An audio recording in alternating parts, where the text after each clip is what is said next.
Okay, I Okay. just started the recording. Good. Okay. All right.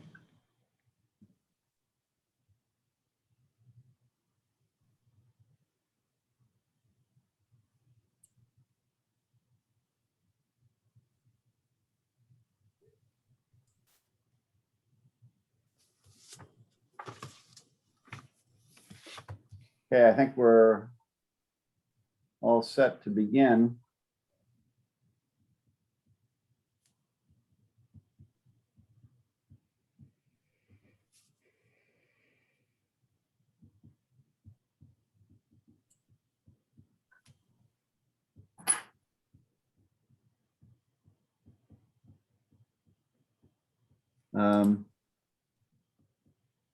Penny, can you? I think our chair needs to unmute. Okay. Could you help on that? I Oh, think I did it. okay, you got it. Oh, Okay. okay. Very good. I'm getting better. I'm getting better. This Great. is the August 3rd, 2021 meeting of the City of Charleston Board of Zoning Appeals, zoning. Present are Mr. Judon, Ms. Grass, Ms. Riches, Ms. Vargas, Mr. Bennett, and Mr. Robinson. Present from the planning staff are Ms. Ashby and Mr. Batchelder. These proceedings are being recorded. We ask that those who speak identify themselves for the record. We'll conduct this meeting in usual fashion. We'll first receive information from city staff about the application and their recommendation. If the recommendation is favorable and no one objects to the application, usually the Board of Zoning Appeals treats the matter as being uncontested and passes it as a matter of course. If, however, the city recommends against the application or there is opposition to the application, we treat the application as contested and hear from the applicant and anyone else who is in favor of the application. Next, we hear from anyone opposed, followed by a short rebuttal from the applicant. We then close the public hearing portion of the meeting for that particular application and open discussion to the Board of Zoning Appeals members only. We'll then make a decision to approve with conditions, or deny the application. The Board of Zoning Appeals zoning has the authority to do three things. First, to hear appeals to decisions of the zoning administrator. Second, grant special exceptions, the fact-finding function of the board. And third, grant variances to the zoning ordinance if the application meets the hardship test outlined in section 54-924 of the ordinance. The board may deliberate and make a final decision on a matter by a majority vote of members present at the hearing and qualified to vote, provided that not less than a quorum is present and qualified to vote. However, an affirmative vote of 2/3 of the board members present and voting shall be required before a use variance may be granted. For a variance to be granted, the Board of Zoning Appeals must make the following findings: that there are extraordinary and exceptional conditions pertaining to the particular piece of property. B, these conditions do not generally apply to other property in the vicinity. C, because of these conditions, the application of the ordinance to the particular piece of property would effectively prohibit or unreasonably restrict utilization of the property. And D, the authorization of a variance will not be of substantial detriment to adjacent property or to the public good, and the character of the district will not be harmed by the granting of the variance. I'd like to mention that our operating procedure is that we allow 10 minutes for the applicant to make their case, followed by 10 minutes from opposition. Then the applicant has 5 minutes to rebut the opposition. We'll follow this format in this meeting. We've had some run-on meetings over the past number of meetings, and we found it would be better to follow the procedure as defined in the ordinance. There are 3 deferrals tonight. Item B1 on the agenda, 62 Church Street, is deferred. Item B5, 657 to 663 King Street has been deferred. And item B7, 42 Halsey Boulevard has been deferred. None of these will be heard at the meeting tonight. First item on the agenda is to review the minutes and deferred applications from the July 20th, 2021 board meeting. Does anyone on the board have any corrections on the minutes as provided to them ahead of time? If not, Mr. Judon moves for approval, seconded by Ms. Grass. All those in favor signify by saying aye. Mr. Judon, Aye. Ms. Grass, Aye. Ms. Richards, Aye. Ms. Vargas, Aye. Mr. Bennett, Aye. Mr. Robinson votes aye. The motion is unanimously approved. Second item on the agenda is 1012 Avenue of Oaks, Maryville, Asheville. Request an appeal of the zoning administrator's decision to deny a building permit on the grounds that the proposed home exceeds the 2.5-story height restriction of the SR1 Single Family Residential Zone District under section 54-301, because the home's design drive-under garage constitutes the 3rd story under section 54-120, zoned SR1. Mr. Batchelder. So this is a appeal that was on the agenda back in June. And at that meeting, we had this appeal on the agenda, and then we had a variance request to allow the 3-story homes that this builder would like to build in this neighborhood on 9 of those lots. The board initially deferred the appeal pending the outcome of that variance request. Once that variance request was heard and approved for those 9 lots, the matter was brought back up, and the board member, Mr. Morrison, who made the motion to defer, he spoke about denying it, but then he came back around and just said, let's defer it. And if an attorney tells us we need to rehear it or hear it, then we will. And that's the motion that was approved by the board. So in this case, the attorney who filed this appeal would like the board to hear this matter and make a decision. And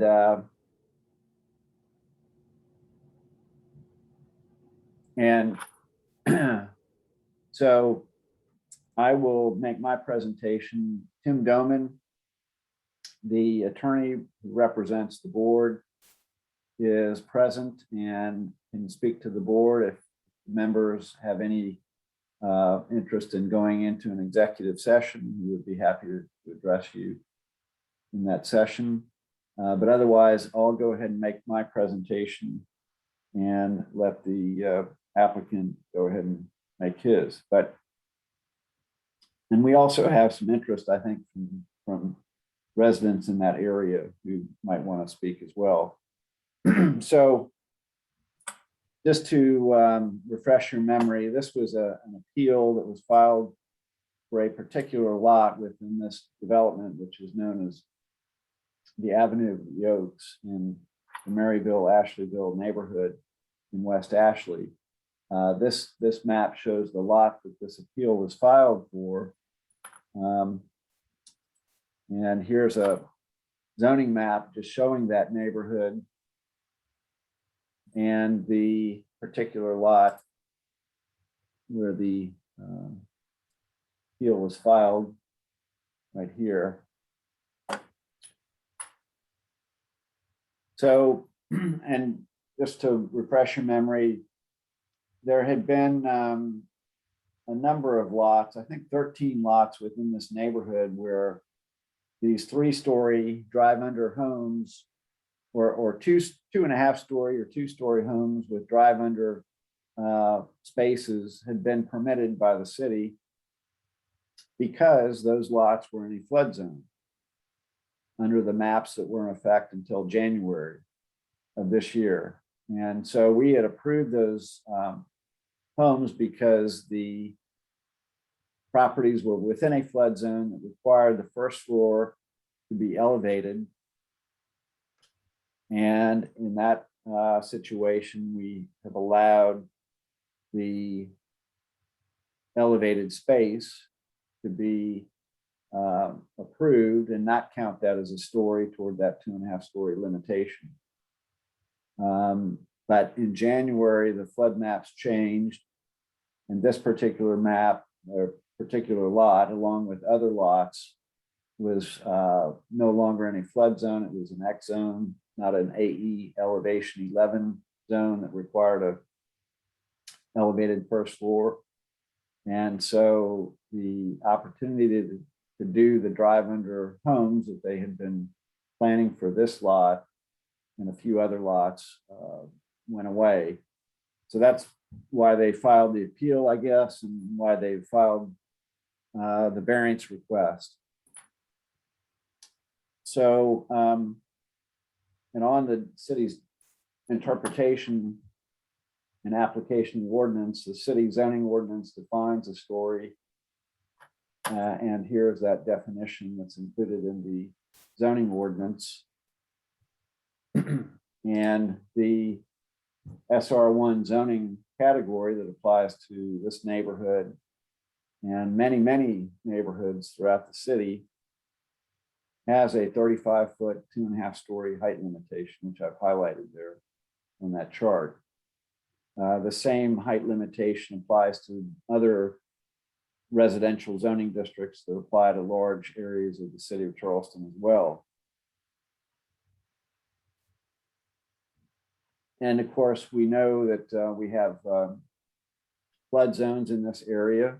These are zones that are identified by the federal government through FEMA. And for a city to participate in the flood insurance program, we've got to adopt these federal rules that dictate what can happen within these flood zones. And those rules say that you've got to elevate the first floor of a residential structure above the base flood elevation. And in the city's case, we've actually added 2 feet of freeboard to that base flood elevation. So that pushes the first floor of the house even higher above the grade in many cases, and leaves a space under that first floor, which can be used as a garage, storage area, that sort of thing. This is one example of a home in James Island in a flood zone. Here's another example of a home on the peninsula in a flood zone. And you see that the ground floor has louvers and garage door openings, and really is nothing but storage, unconditioned storage space. In this case, a garage. Probably other things are kept under there as well. So we haven't counted that space that is created with the elevation of that first floor in a flood zone as a story towards that 2.5-story height limitation. And we think that that's been the correct application of that restriction, and a very reasonable one, given the effect that flood zones have had on construction in the city of Charleston since they were first adopted, I think, in the 70s. So In this case, the applicant is building these kinds of homes in the neighborhood.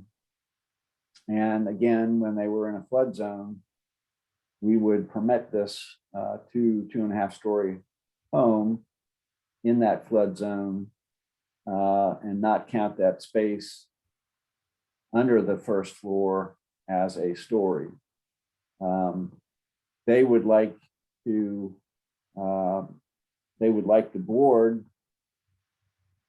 to decide that that's the incorrect interpretation and allow these types of homes everywhere, regardless of whether the property is in a flood zone where the first floor is required to be elevated.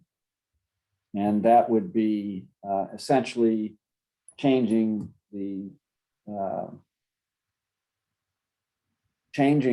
legislation or changing the ordinance citywide. So this would have a precedent across the city, affect many neighborhoods throughout the city, existing neighborhoods as well as new neighborhoods. And we've got, for certain, many existing neighborhoods that have a 2.5 story limitation.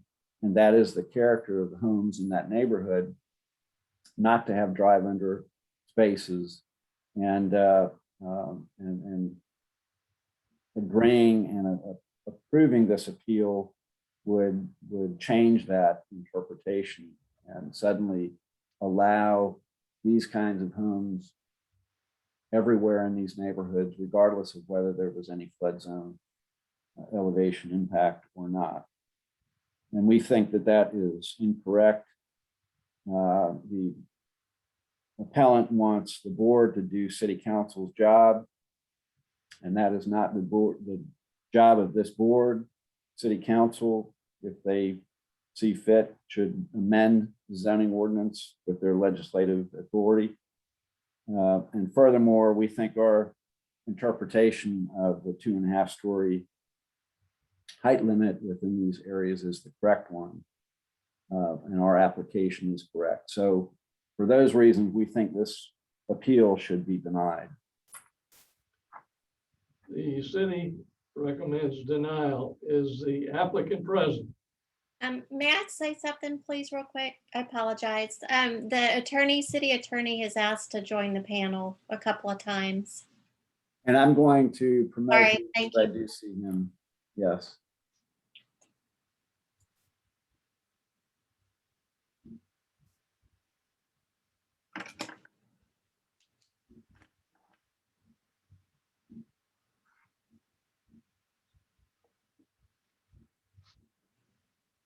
Thank you very much. This is Tim Doman, and I've been asked to represent the board. If you choose to go into executive session as it relates to this item, you can receive legal advice in executive session. Ultimately, your decision as to whether you choose to go into executive session or not. Thank you, Mr. Dolan. Is the applicant present?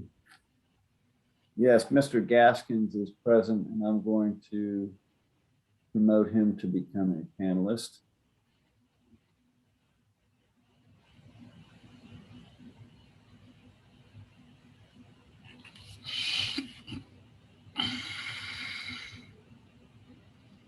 Okay, Mr. Gaskins, are you there? Okay. I am here. Can y'all hear me? Yes, Mr. Batchelor, would you please swear Mr. Gaskins in? Do you swear to tell the truth, the whole truth, and nothing but the truth, so help you God? I do. Yes, sir, Mr. Gaskins. And just so you know, Brandon, I included your 2-page letter following this application, so it's in the documents. If you'd like to. Thank you, Mr. Batchelder. Members of the board, my name is Brandon Gaskins of the Moore & Van Allen Law Firm here in Charleston. I represent the appellant Crescent Homes SC LLC. And before I get to the merits of our appeal, I do want to address the issue of whether the appeal was mooted by the board's adoption or granting of the variances for the other 9 lots. And as Mr. Batchelder just referred to, I sent in some correspondence today addressing that issue, and I'll briefly go over it in case y'all haven't had a chance to review it. But basically, there are 3 exceptions to the mootness doctrine. The first is if the issue raised is capable of repetition, but generally will evade review. Secondly, an appellate court may decide questions of imperative and manifest urgency to establish a rule for future conduct. And finally, if a decision may affect future events or have collateral consequences for the party, that the decision does not moot it, even if the court or the tribunal cannot give effective relief. And in this case, we believe all 3 exceptions apply. First, the issue is capable of repetition and is likely to evade review. And I think your agenda here today is a prime example of that. Later in the agenda, you'll be hearing 2 more variance requests to allow these additional stories for 2 other lots in the same neighborhood. And as long as we are pushed into the variance of having to go the variance route, the issue of whether the staff's interpretation of story is correct is going to evade review. And not only is it capable of repetition within this neighborhood, it's capable of repetition in other developments. The applicant or the appellant has plans to use this drive under garage design in multiple other developments. So the issue is going to reappear, and we need to get a final answer on this issue. Secondly, we do believe this is a matter of imperative and manifest urgency. Many of y'all likely saw the article last week that appeared in the New York Times, specifically dealing with the city's efforts to protect homes in the peninsula and the downtown area for flooding by raising them. And the city has embraced elevation. And the overall message that the city and the mayor was, I think, were attempting to send is that we need to be proactive in addressing these matters. We cannot predict climate change. We cannot predict sea rise, and a flood zone today may not be a flood zone tomorrow, or an area that is not a flood zone today may be a flood zone tomorrow. So we have to be proactive in dealing with these issues. And we think it's time that this issue be dealt head on and we get a resolution one way or the other. And third, this decision will have collateral consequences for the parties, as well as other builders. As I stated earlier, the developer intends to use this design in other neighborhoods. This is a popular product or design that consumers want because they can't predict the future. They want some assurances that they are not going to be affected by flooding. And so even if the appeal as it relates to 1012 Avenue of Oaks may have been mooted by the granting of the variance, this is an issue that is not going away. And for those reasons, it falls outside of the mootness doctrine. Now turning to the merits of the appeal, and just to be clear, we are not asking you to do City Council's job, as Mr. Batchelder stated. What we are asking you to do is to correct the mistaken interpretation of the city's planning staff. And this all comes down to the definition of story and how that is interpreted. Mr. Batchelder put up the definition of story earlier. And basically what it comes down to is whether the garage in this drive under garage design is considered a floor. The city zoning code does not define floor, but its stormwater management ordinance does. And it is clear under that definition that the floor of a garage is not a floor and therefore it can't be a story. Specifically, city ordinance code section 27-103 defines floor to mean, quote, the term does not include the floor of a garage used solely for parking vehicles. It goes on to define the term lowest floor.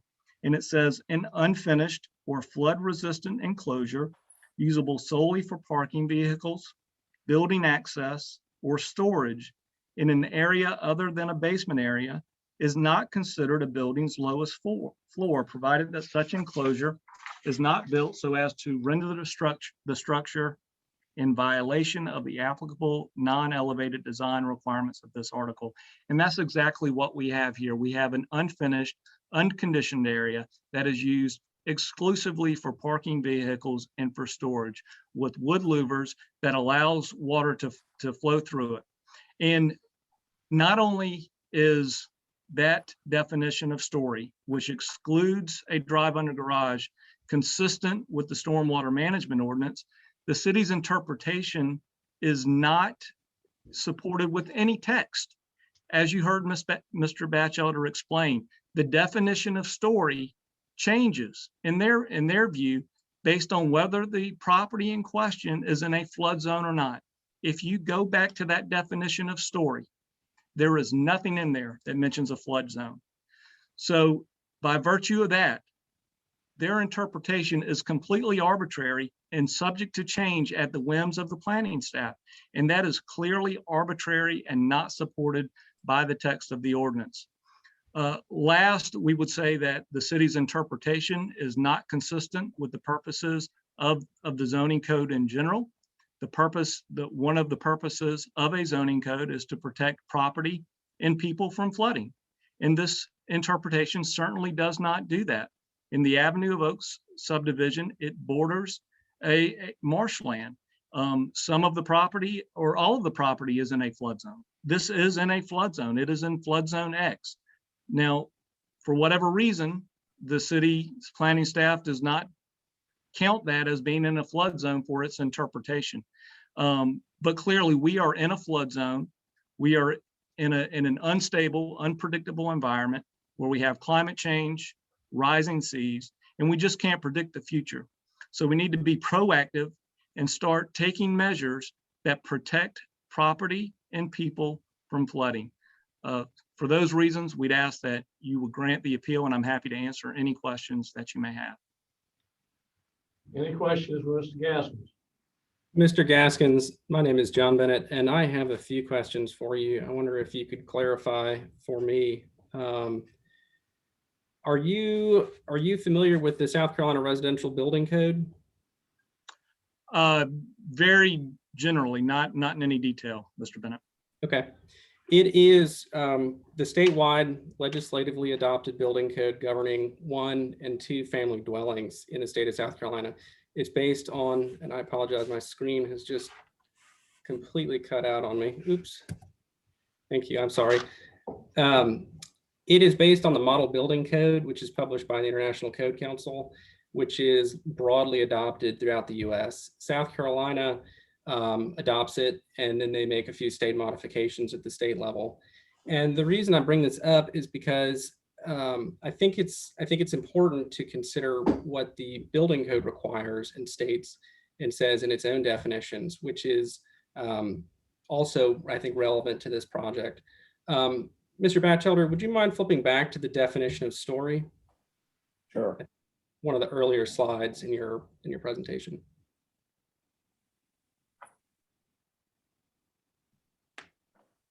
Thank you.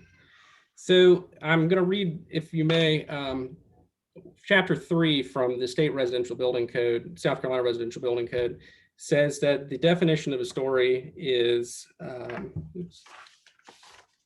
that portion of a building including between the upper surface of a floor and the upper surface of a floor or roof next above.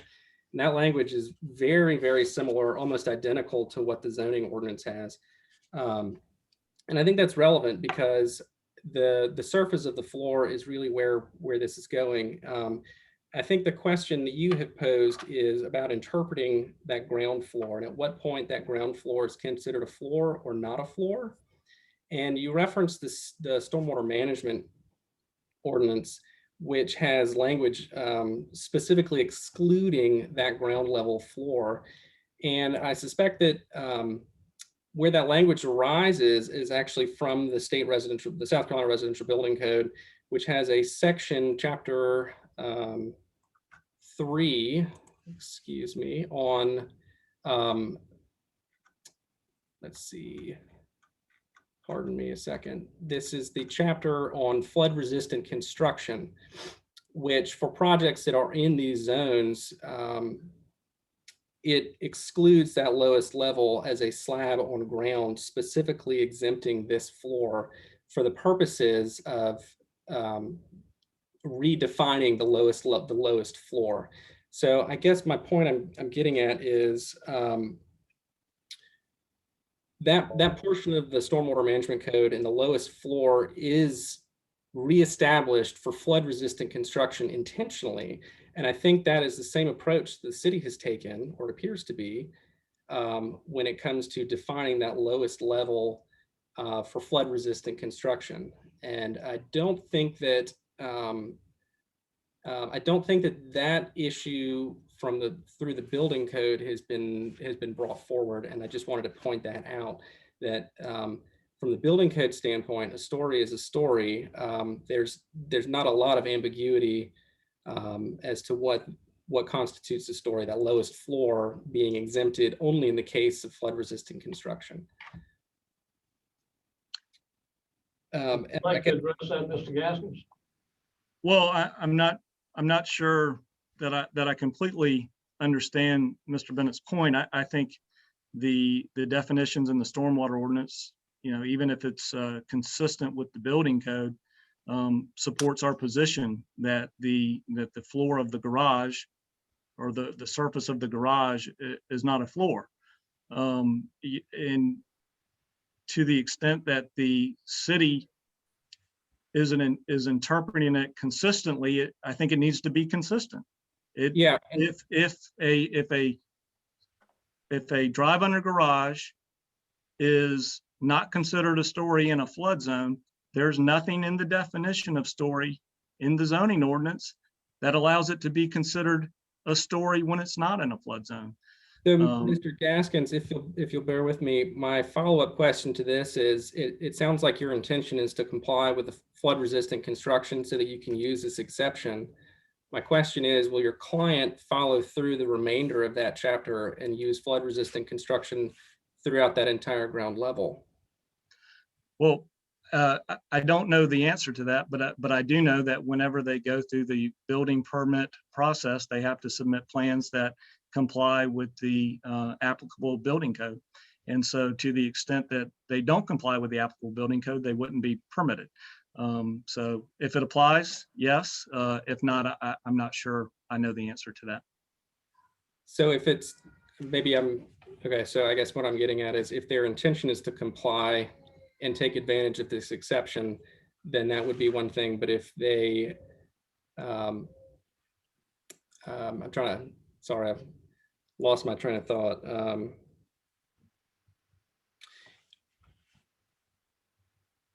It seems to me, I guess, that their intention is to comply with a flood resistant construction. And I guess that would need to come through from a permitting standpoint, would be addressed by the permitting office. Is that what you're stating? Yes. And just to be clear, I don't think this is an exception to the definition of story. I think the way that we are interpreting it is the correct way to interpret it, and not being an exception. But with that being said, whatever building code provisions apply will apply, and they will have to comply with it. So what happens? Excuse me, go ahead. No, that's all right. I'll yield the floor. Thank you. I was just going to ask for other questions. Any other questions? Mr. Bennett, did you have one? Only that, I guess only to the point that I'm not convinced that that the definition of floor is ambiguous, as you stated in your argument. That is all. Yeah, I agree. I don't think the definition of floor is ambiguous. I think the definition of story is ambiguous, which is why we look to the definition of floor, which seems pretty clear that the drive under garage is not considered a floor. In the case of flood resistant construction. Correct. Well, under the definition in the stormwater management ordinance. Is the project being permitted under the stormwater management guidelines? I don't know the answer to that. Okay. But under the canons of construction of statutory construction, when a term is ambiguous, you can look to other similar statutes to determine the meaning of that ambiguous term, which is why we're looking to the stormwater management ordinance. Any other questions for Mr. Gaskins? Is there anyone else present who wishes to be heard on behalf of this application? If not, is there anyone who wishes to speak in opposition? Yes, Mr. Robinson, there are people that have signed up to speak in opposition. The first person would be Ms. Marsha Higgins, who is the president of the Ashleyville-Maryville Neighborhood Association. Let me say once again to the opposition, there is a 10-minute total time period on any conversation from the opposition. Would the first person please present themselves? So I'm allowing Ms. Higgins to speak. And when she comes on, if I could swear her in. I unmuted myself. Okay. Let me swear you in. Hi. Do you swear to tell the truth, the whole truth, and nothing but the truth, so help you God? Yes, I do. Okay, Thank you, please Ms. proceed. Higgins. Please state your comments. Pardon me. Go ahead. My name is Marsha Higgins. I'm the president of the Maryville-Ashleyville Neighborhood Association, and I reside in the Ashleyville community near the Avenue of Oaks subdivision. It is requested that the appeal to the zoning administrator's decision to deny a building permit to allow the construction of a 3-story single-family home at 1012 Avenue of Oaks is not approved, and the decision is denied to this building permit. It is asked that the decision is upheld. This request exceeds the 2.5 stories or 35 feet zoning limitation that was approved when the plans and design of Avenue of Oaks was first approved by the appropriate boards and the city of Charleston. The construction of this subdivision by Crescent Homes is already too close to smaller homes on San Juan Avenue, and some residents are already putting up their privacy fences. We ask that you please not further destroy the home setting for the persons who live in San Juan Avenue. And please do not further destroy the historic character of the Maryville-Ashleyville community. Please stay with the initial plans that show some consideration for the smaller nearby homes and the historic Maryville-Ashleyville community. Thank you. Thank you very much. Is there anyone else present who wishes to speak in opposition? Yes, Mr. Robinson. Council Member Carol Jackson. Ms. Jackson? Yes, thank you. I appreciate the opportunity to address the Board of Zoning Appeals. Ms. Jackson, excuse me one moment, please. Would you mind being sworn in? Oh, no, thank you. Hi, Councilmember Jackson. Do you swear to tell the truth, the whole truth, and nothing but the truth, so help you God? Yes, I do. Yes, Thank ma'am. you. Proceed. Thank you. I appreciate this opportunity. I'm following along as an elected official, as you might imagine, but also as a resident who has experience in building housing that's priced to an attainable income level. And I think that the emphasis on this property and some of the other ones that are going to be coming before you tonight are majoring on the definition of stories and the floor of an open garage, which we do all favor in terms of planning for stormwater activities and, you know, crises that we know are coming our way.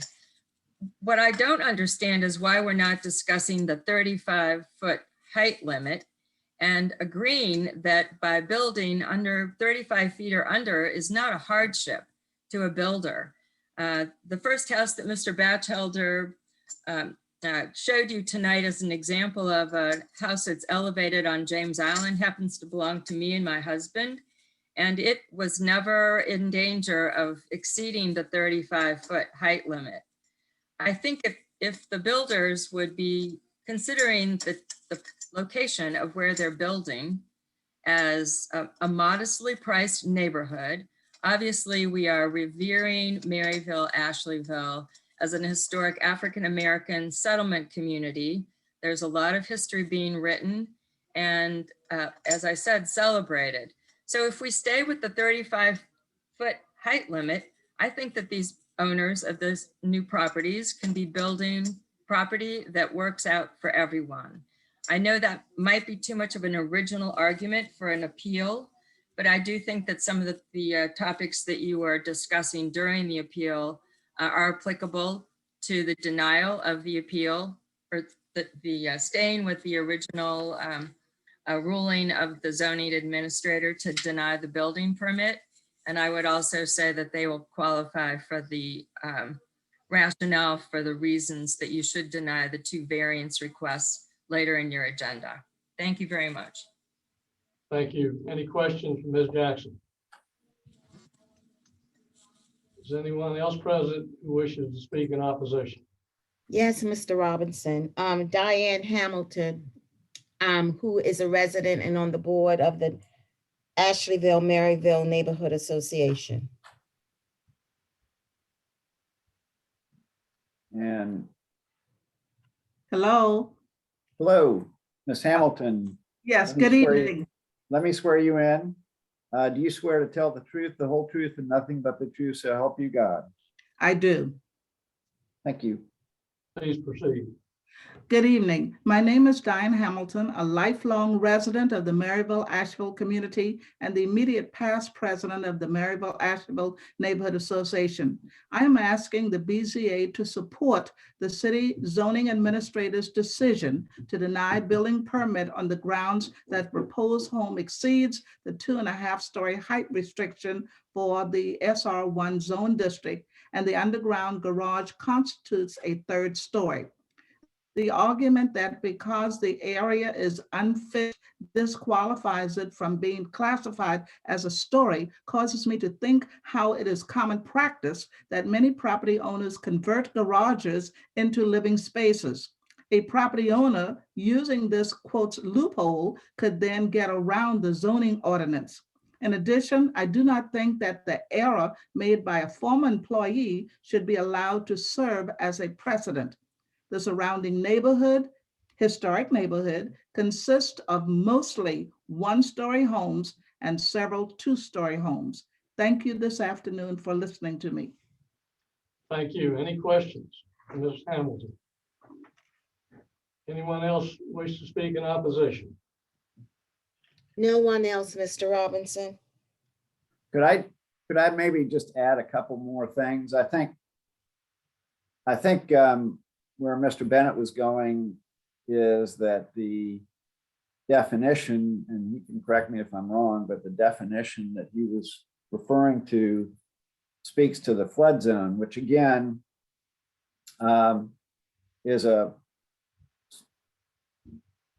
sets forth a whole series of regulations for these ground floor spaces that prevents them from ever being converted into something that's not just simply storage. And if they're not in a flood zone, these ground floor spaces, although they might be constructed as storage,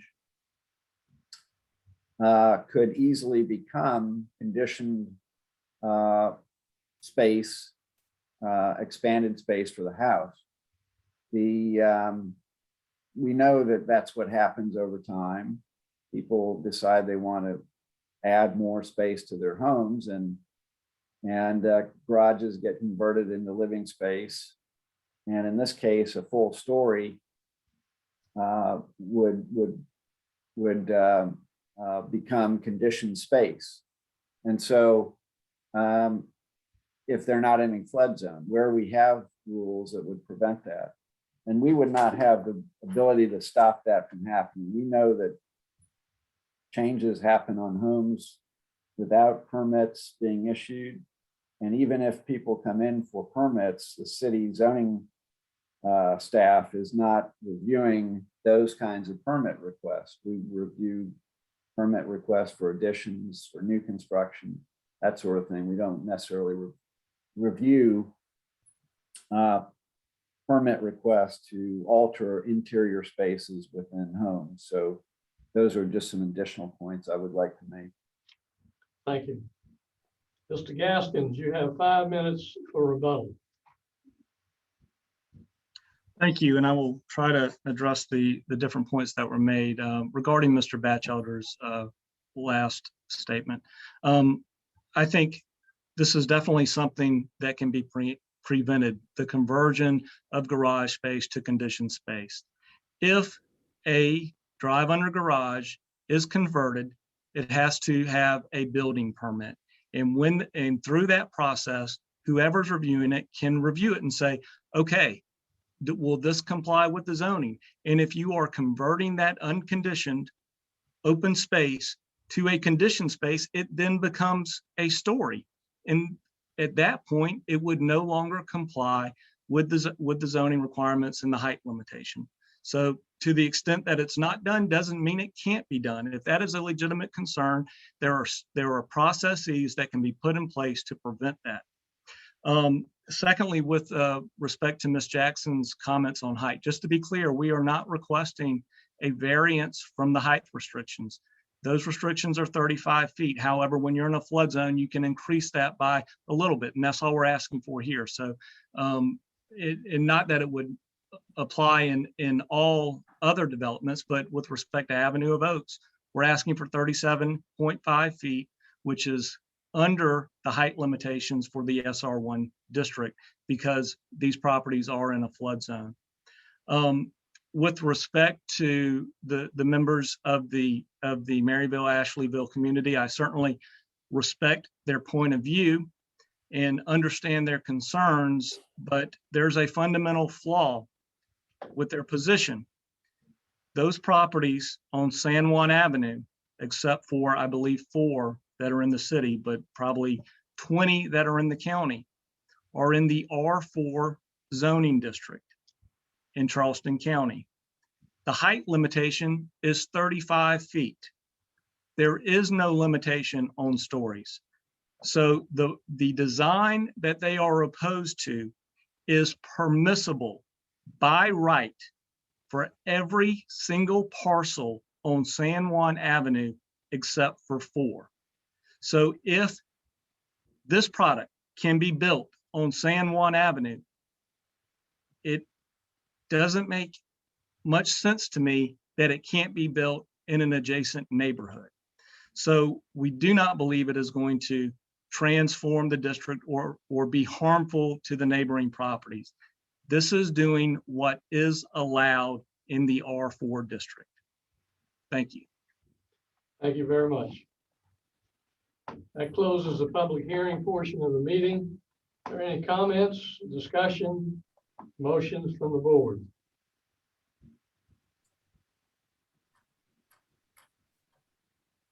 I would like to add a follow-on comment to some stuff that I was alluding to and perhaps didn't state it succinctly. And that is essentially that while the current applicant may intend to comply with the flood proofing requirements of both the stormwater management ordinance as well as the residential building code for flood resistant construction, it's not mandatory.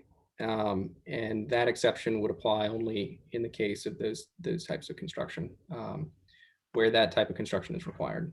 So I think it is important to be proactive about floodwater and those issues. However, I don't know that it is our place to supersede the state building code and provide, and I think relief could be sought through other avenues.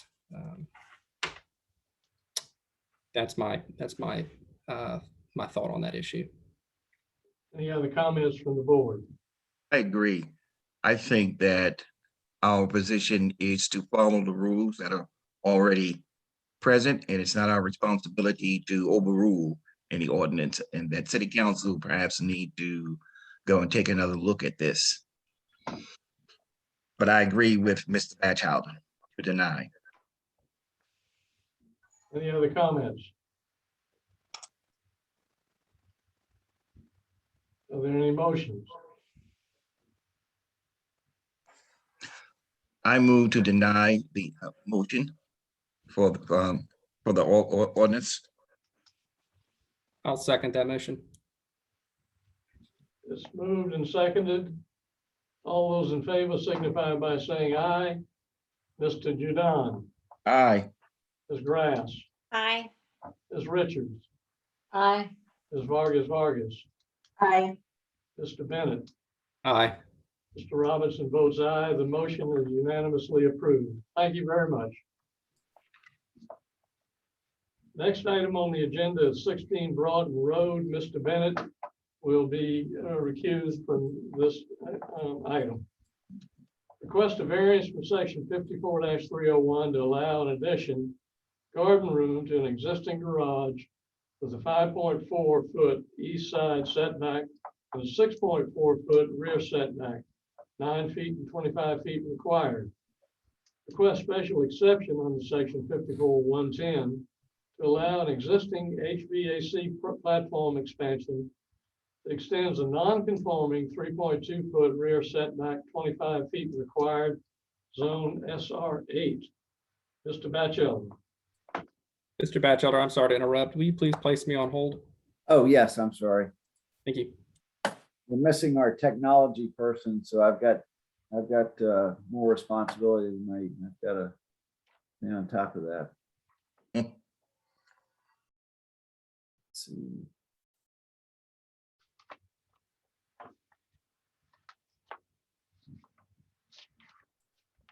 Okay. Okay, you're Okay. Batchelder. Yes, thank you. So this involves a residential property within the Crescent in West Ashley. This map shows the location of this property. And one thing I'll point out right off the bat is that the Crescent is a unique neighborhood within the city of Charleston. The typical lot size is approximately ½ acre, very large lots. And the city's adopted a new zoning category specifically for this neighborhood. I think it's been approximately 20 years ago, maybe a few more years, but and it's the SR8 zoning district. So that is the district that applies to this particular neighborhood city. This is a zoning map just showing that SR8 zoning applies to this property and the neighboring properties. And you can see the building footprints that exist today, approximate building footprint shown on this map. This aerial view shows the property in question. And if I go with my cursor here, I can show you, this is the location of the existing detached garage that sits in the back corner of the property. And you'll see that just next door, you've got a detached garage back here that is a lot larger. So that I'll refer to that. That's 18 Broughton Road. And another example of an attached garage that's quite large is back here at the next lot over to the west, which I'm not sure exactly what that address is, but anyway, just two examples nearby that I'll refer to, and I think the applicant may refer to them too. So this was deferred from your last agenda. I had some concerns about it, and I just couldn't quite get those concerns addressed in time for the last meeting. I had a few other applications on that agenda that were taking a lot of my time. So the applicant agreed to defer the application, which I appreciate, and we met and discussed it. And this shows what he has submitted the variance for. So you see on the left side, the existing site plan. And over here is the existing two-car garage. And then over here on the right side of this plan is the proposed site plan, which includes this area that I've highlighted in yellow as the addition to that two-car garage. And that brings the total size of the accessory building to over 600 square feet in size. The existing accessory building is a little bit less than 600 square feet in footprint area, and the proposed would be closer to 800 feet with the addition that they are proposing. Here are floor plans just showing the proposed addition. So it becomes a garden room, basically a conditioned space with a bathroom that can be used. And then there's a space over the garage as well. And this is the elevation existing on the left, proposed on the right. And the front view is shown on the top here. And then these are photographs of the existing property with the driveway. And in the back here, you see the accessory building, the two-car garage that exists today. Another view of the front of the house. So at one time, maybe there was a garage that was part of the house, but it's not sure about that. The applicant might speak to that a little bit more, but until they built that two-car garage in the back a few years ago, there was no garage at that time. And again, going back to this aerial image, you'll see this large building over here. That's an accessory building, and it's about 800 square feet in size. And then another view of that building is shown here. And you can see that it includes a conditioned room under this large overhang, roof overhang. So that's one example of a building that exceeds the 600-foot limit for these accessory buildings that are set back close to the side and rear property lines. And that's the issue that they have, is they want to exceed that 600-foot limit with this addition. And by doing that, they no longer qualify for those reduced setbacks. So these are other examples that the applicant provided. This is an example of an attached garage. And in some cases, homes in the Crescent have the ability to attach garages to the main house. And by doing that, they don't end up with this 600 square foot limitation, which is quite small. And given the size of the properties in the Crescent, which are unusually large for the city of Charleston, 600 square feet is very small, because that's barely a nice, comfortable two-car garage. That's barely enough for space for a two-car garage with a little bit of extra space for storing a lawnmower and garbage cans, that sort of thing. And here's another view of that garage on this house that is under construction on Broughton. And then I've also identified a few other properties in the neighborhood nearby that include accessory buildings that are well in excess of 600 square feet, approximately 800 square feet by my estimates. And those would be the 18 Broughton Road that I've already mentioned, 1 Gerard Street and 7 Gerard, where there are very large accessory buildings. So the applicant has proposed this as a way to solve some of their issues. And I think there's precedent for it in the neighborhood. And the other thing that they have done is they've reached out to all of the adjoining neighbors, and all of those immediate neighbors have submitted these letters indicating that they support the request for the approval that they're seeking tonight. This is 14 Broughton Road, 18 Broughton Road, 13 Gerard behind. Those are the 3 adjoining properties. So our recommendation is for approval. I think they meet the variance test in this case. As I've stated, there are other examples in the immediate area, and this restriction with the limitations that they have on options on this property is unreasonable in that respect. So I recommend approval of this request. City recommends approval. Ms. Ashby, is there any opposition? No, Mr. Robinson, no opposition. Ms. Grass moves for approval, seconded by Ms. Richards. All in favor signify by saying aye. Mr. Judon, Aye. Ms. Grass, Aye. Ms. Richards, Aye.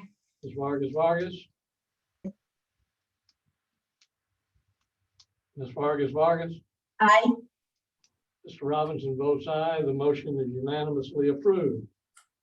Next item on the agenda is 301 Ashley Avenue. Mr. Bennett will rejoin us. Let me, Request variance after the fact from section 54-310 to allow a deck gazebo addition with a 1.5 foot west side setback, 3 feet required, zone DR2F. Mr. Batchelder.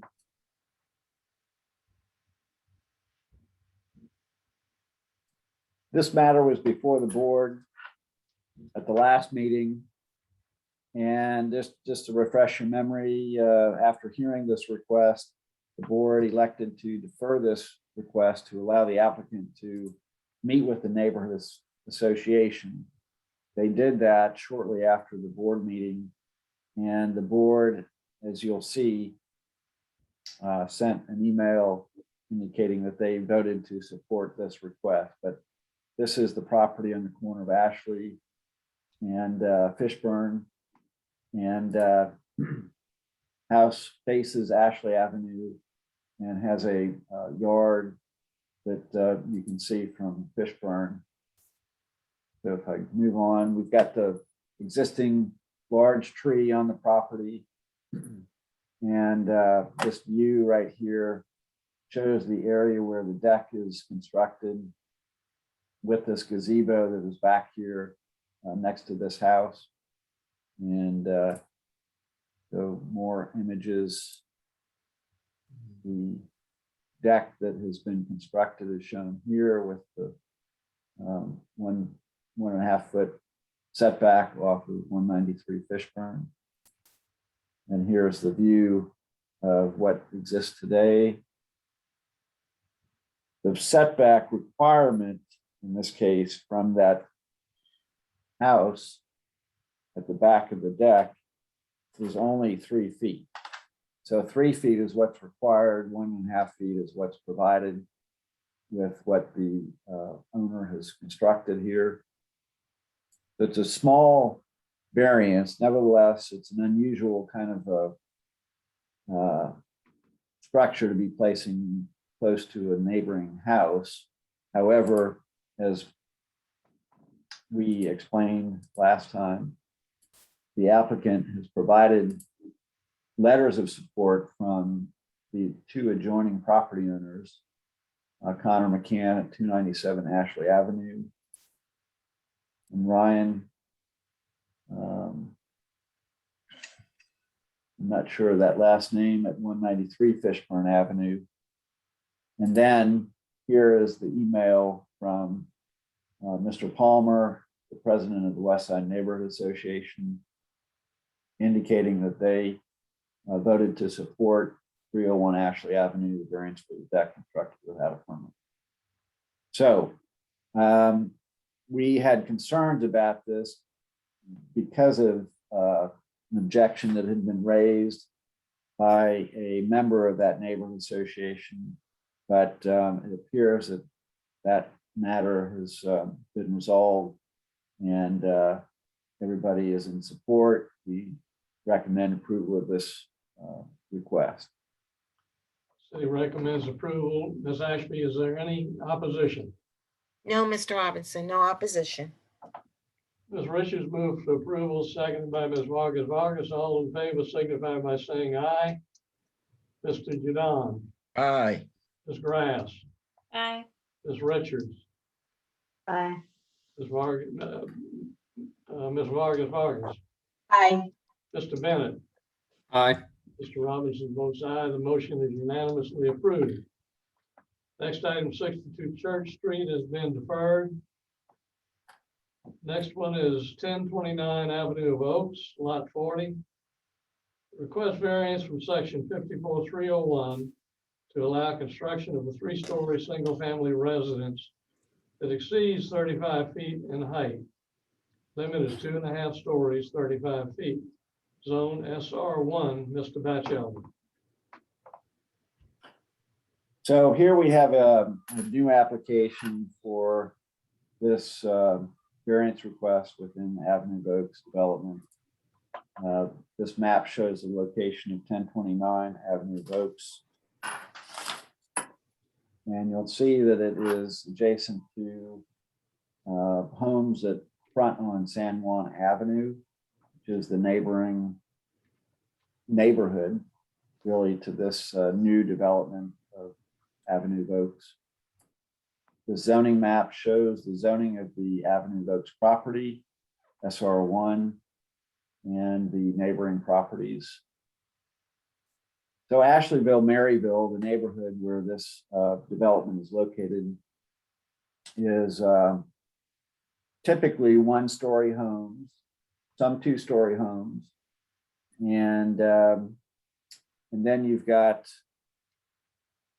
the homes on San Juan Avenue, which are also typically 1-story homes. And it's these homes that this lot is located immediately behind. So you see the shed back here. That's probably in the back corner of this person's property, and just beyond that shed is the back property line, and beyond that back property line is the Avenue of Oaks development. So the home that's being proposed here that would be 3 stories is immediately behind these homes. And in aerial view, I've shown here the San Juan Avenue homes and this particular lot that we're dealing with right here, 1029 Avenue of Oaks. And another view, another way to look at that is from this angle. And so my position is in opposition to this request. So we go back to what we heard back in June when we heard the variance request for 9 lots within the neighborhood. The letter from Mr. Gaskins indicated, and I've highlighted the language here, that Crescent Homes designed 22 of the lots within this neighborhood as the drive under design with 2 stories of living space over the garage area. And of those 22 lots, 13 had already received building permits when this letter was written back in May. And those permits had been issued prior to the change in the flood maps. So then we dealt with the remaining 9 lots of those 22 total lots within the neighborhood where they had intended to build these drive under designs only to be thwarted by the change in the flood map. So we heard that request and we granted that approval. Those lots are not located within the area we're talking about with this application, right adjacent to or in close proximity to those homes on San Juan Avenue. And as you can see here, this map shows those 9 lots. And then you've got marsh on the other side of the neighborhood. So there were no homes outside of the Avenue of Oaks development that were in close proximity to those 9 lots that we dealt with before. Now we're talking about a lot, 1029 Avenue of Oaks, that is immediately adjacent to the San Juan Avenue lots. And then, so that's one issue that I have. The second issue is that this lot already received a building permit from the city back in May to allow the construction of this 2-story home. And if I go back to this map, all of these lots over here have these 2-story homes. They face the Avenue of Oaks, which is located right here.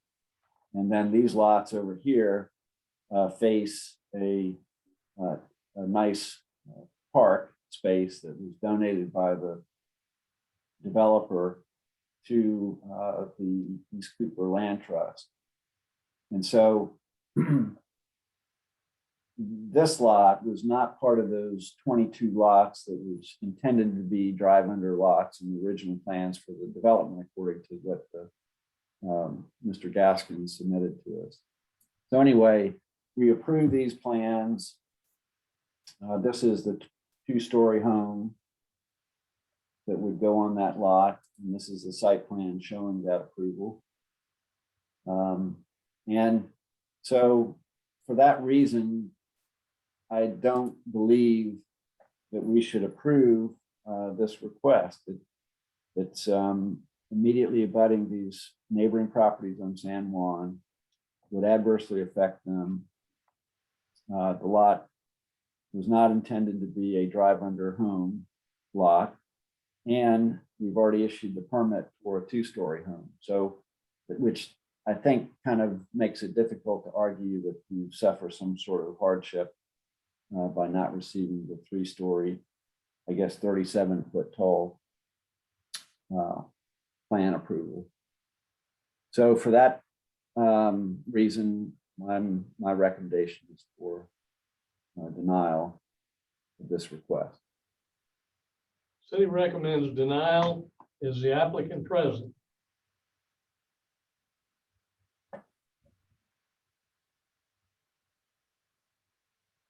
Yes, Mr. Gaskins. Good evening, board members again. Also available is Kelly McGuinn with Crescent Homes, who may be able to provide some additional information if y'all have questions. But Mr. Batchelder's summary is generally correct. There were approved building plans for these 2 lots based on I believe it was a contract that the builder had to sell those homes. Those contracts have now fallen through. And so what we are asking is a variance to build what we are building on the other lots in this neighborhood. As you saw from the map, one of the approved drive under designs is directly adjacent to the middle lot. And so we believe that as we expressed in the June meeting, that all the conditions for a variance or all the criteria for a variance have been met. With respect to any inconsistency or detriment to the public good, there is none. These 2 homes will be consistent with 22 other homes in the neighborhood. And as I explained earlier, with the 1 lot that borders the 3 houses on San Juan Avenue, those 3 homes can utilize the same design that, or that those parcels can utilize the same design that we are attempting to utilize here. So because the other variances have been granted, if we would have applied for building permits earlier in the process or included them in the last application, we would have been approved, or we feel we would have been approved. So we believe all the criteria have been met and the same conditions apply. So we would request that the variance be granted. Any questions for Mr. Gaskins? Anyone else wish to be heard on behalf of the application? Yeah, I would just add that, you know, these lots were always Let intended to. let me swear you in, Kelly. All right. Do you swear to tell the truth, the whole truth, and nothing but the truth, so help you God? I do. Proceed, please. So the intent of these lots was always as drive-unders, and when the zoning map changed and we realized that the city had changed its position is when, you know, based off the timelines to get the variance approved and needing to keep the community moving, we converted those to raised slab foundations that were built right on the ground just out of necessity to keep the community moving. So they were sold as raised slabs and permitted as such. But once we staked the raised slab foundation and the plans that have the garage as part of the additional footprint of the house, it really had ate up every square foot of that lot, and both contracts canceled just because functionally the houses don't work on the size lot. So I think Mr. Batchelder had brought up that there was an intent for these to always be raised slabs and not be drive unders. That wasn't the case. You know, our intent was always to have these as raised foundations, and only subsequently pivoted based off of, you know, the new interpretation as we worked out the details of specifically how that would be applied. Any questions from the board? Anyone else wish to speak on behalf of the application? In opposition? Yes, Mr. Robinson. Again, we have the neighborhood president from the Ashleyville, Maryville Neighborhood Association, Ms. Higgins. Ms. Higgins, you're still under oath, so please give us your comments.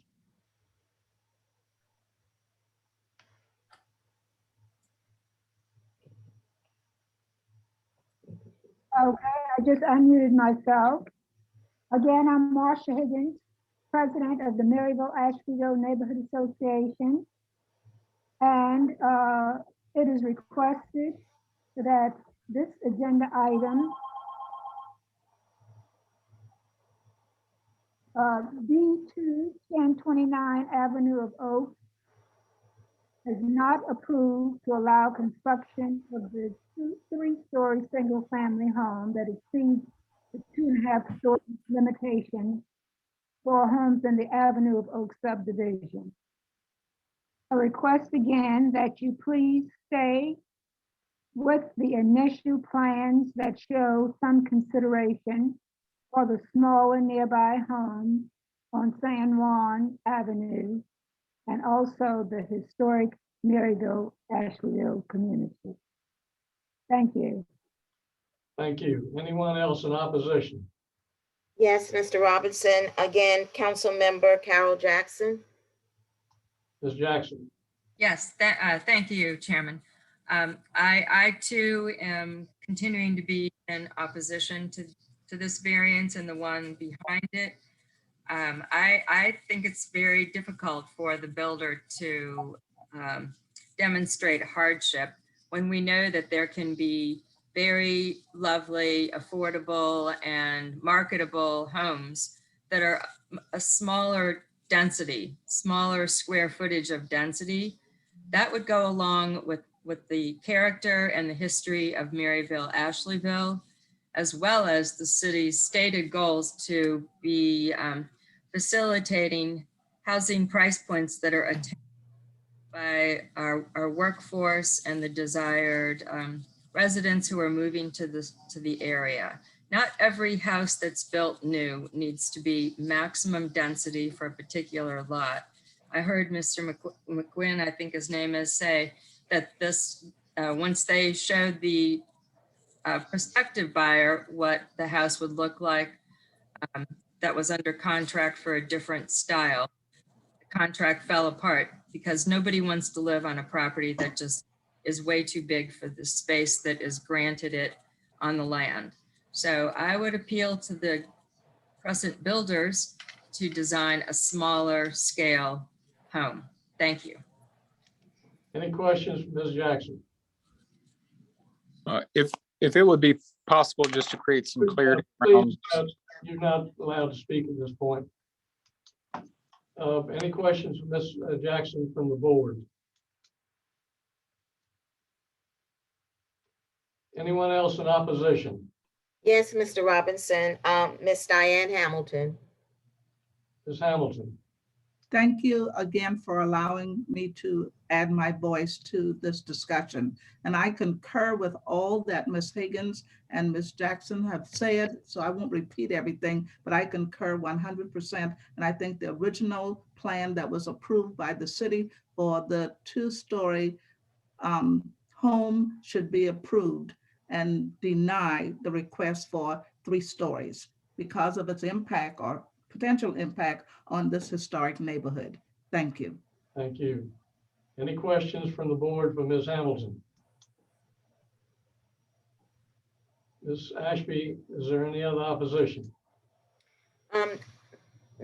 Mr. Robinson, I believe Mr. Batchelder may have emails that we received in opposition. These people did not sign up to speak, but they sent emails in opposition to this request.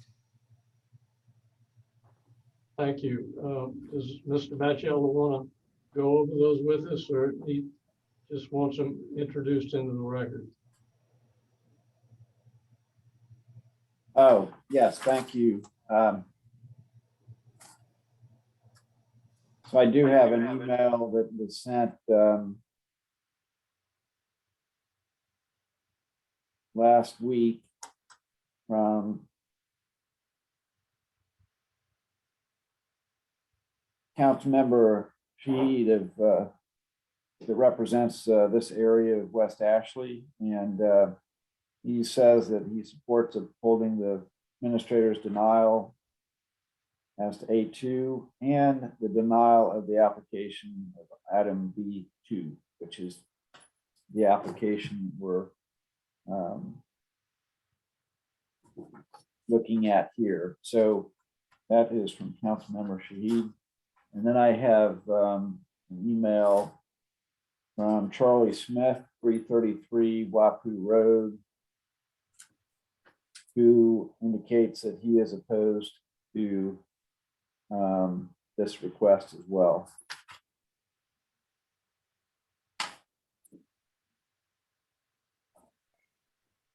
Is that it? That's it. Thank you very much. In rebuttal. I will be brief and then I'll turn it over to Mr. McGuinn. As I understand the comments in opposition, they appear to be related to the height of the homes. But to be clear, we are not requesting a variance to exceed the maximum height. Even if a drive under garage is not allowed, these homes can be built to 35 feet, possibly higher, depending on where they are in the flood zone and where the curb cuts are. So even if the variance is denied, there's probably going to be a home there that is 35 feet or close to it and larger than the neighboring properties. But again, going back to what is permissible in the R4 zoning district, this exact same product that we are requesting is permissible. And this is a cluster subdivision, so the setbacks and the site requirements are what they are, and that's going to determine the design of the home. And Mr. McGuinn, I think, can address those issues and Ms. Jackson's concerns probably better than I can, so I'll turn it over to him. So just to address the issue of density, what we're proposing a variance on would actually be incredibly less dense use of the property. Taking the garage and putting it as a separate structure increases the overall density that each of these sites would be developed to, which is why the contract fell through, because just the sheer density. So if density is concerned by the adjoining property owners, what we're proposing actually decreases the density. And then, along the same lines of the height, if height is the concern, the height would not be any different. So from both a height and density perspective, what we're proposing better addresses those specific concerns. And then just to discuss flooding briefly, because as a resident of Charleston, flooding is a huge concern. The city spent a lot of time, money, and effort to try to address in a real way how we as citizens address the flooding issue. And so one way to do that is give somewhere for the water to go. If we're forced to build this house on the ground, all of that water that has to be displaced by the house that is now in place of an area that would otherwise be open and allow the water to flow under the house. So all of the water that would potentially be under the house, as what we're proposing, is now being displaced on adjoining property owners, which is to the detriment. So, if the concerns of height and density both have been addressed in our proposal in a way that we feel like better serves the adjoining property owners and also addresses the bigger issue of flooding, not only for these specific sites, but for the surrounding homeowners that will now, if not given the variance, have to take the water that's not being displaced by a house. So, those three things, we feel like what we're proposing better addresses the specific concerns that the adjoining property owners and other stakeholders brought up. Thank you very much. Any comments, questions, discussion, or motions from the board? I just wanted to say a couple of things. I appreciate the comments made by the opposition and agree with them. And the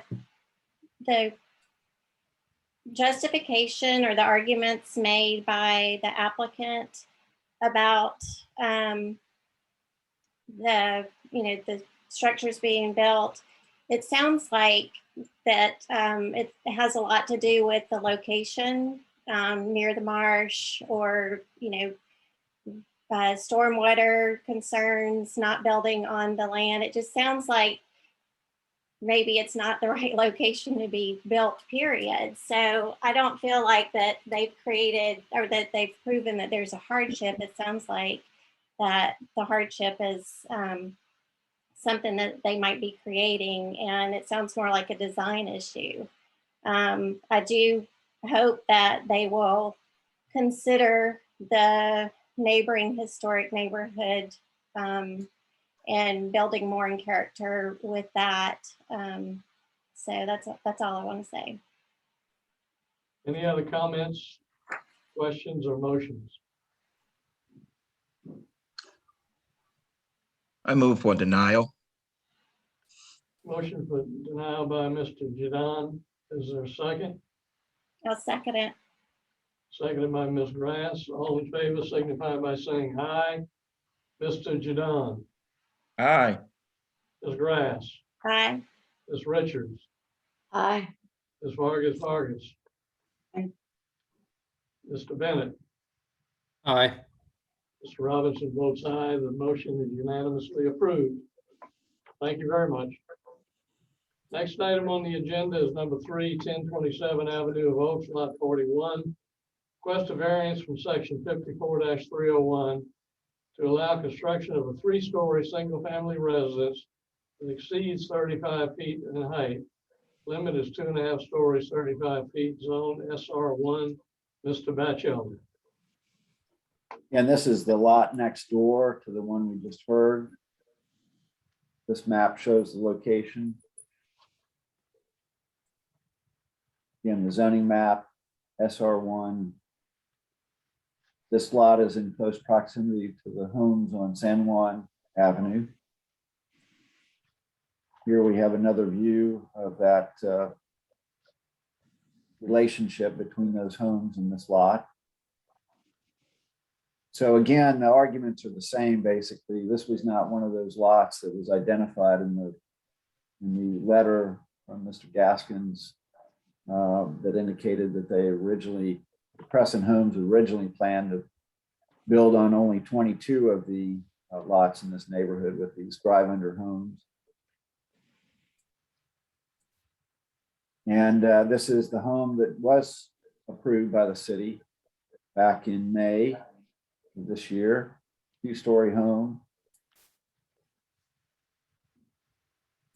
The site plan showing the location of that home, and yeah, there are no setback requirements within this development, given that it is a neighborhood that was approved under what we call the cluster development guidelines.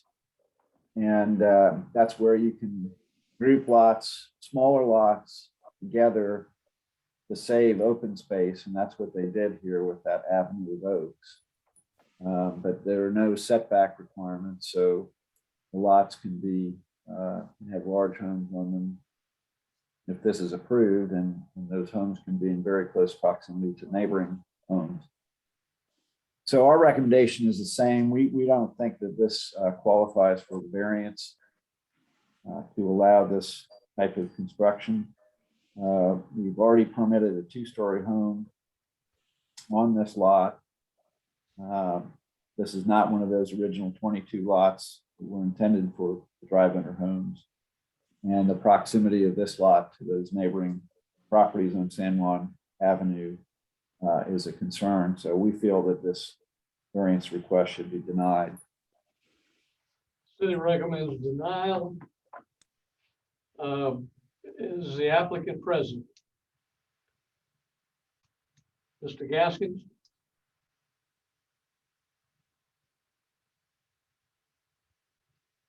Mr. McGuinn?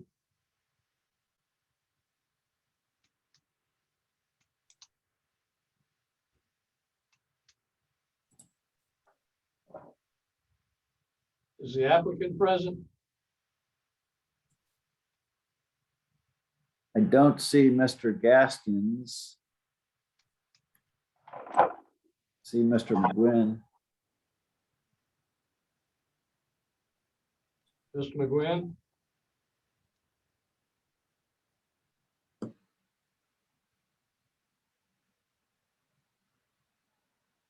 Sounds like they're not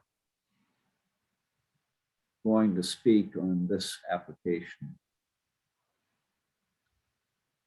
I'll call one more time for the applicant, Mr. Gaskins, Mr. McGuinn.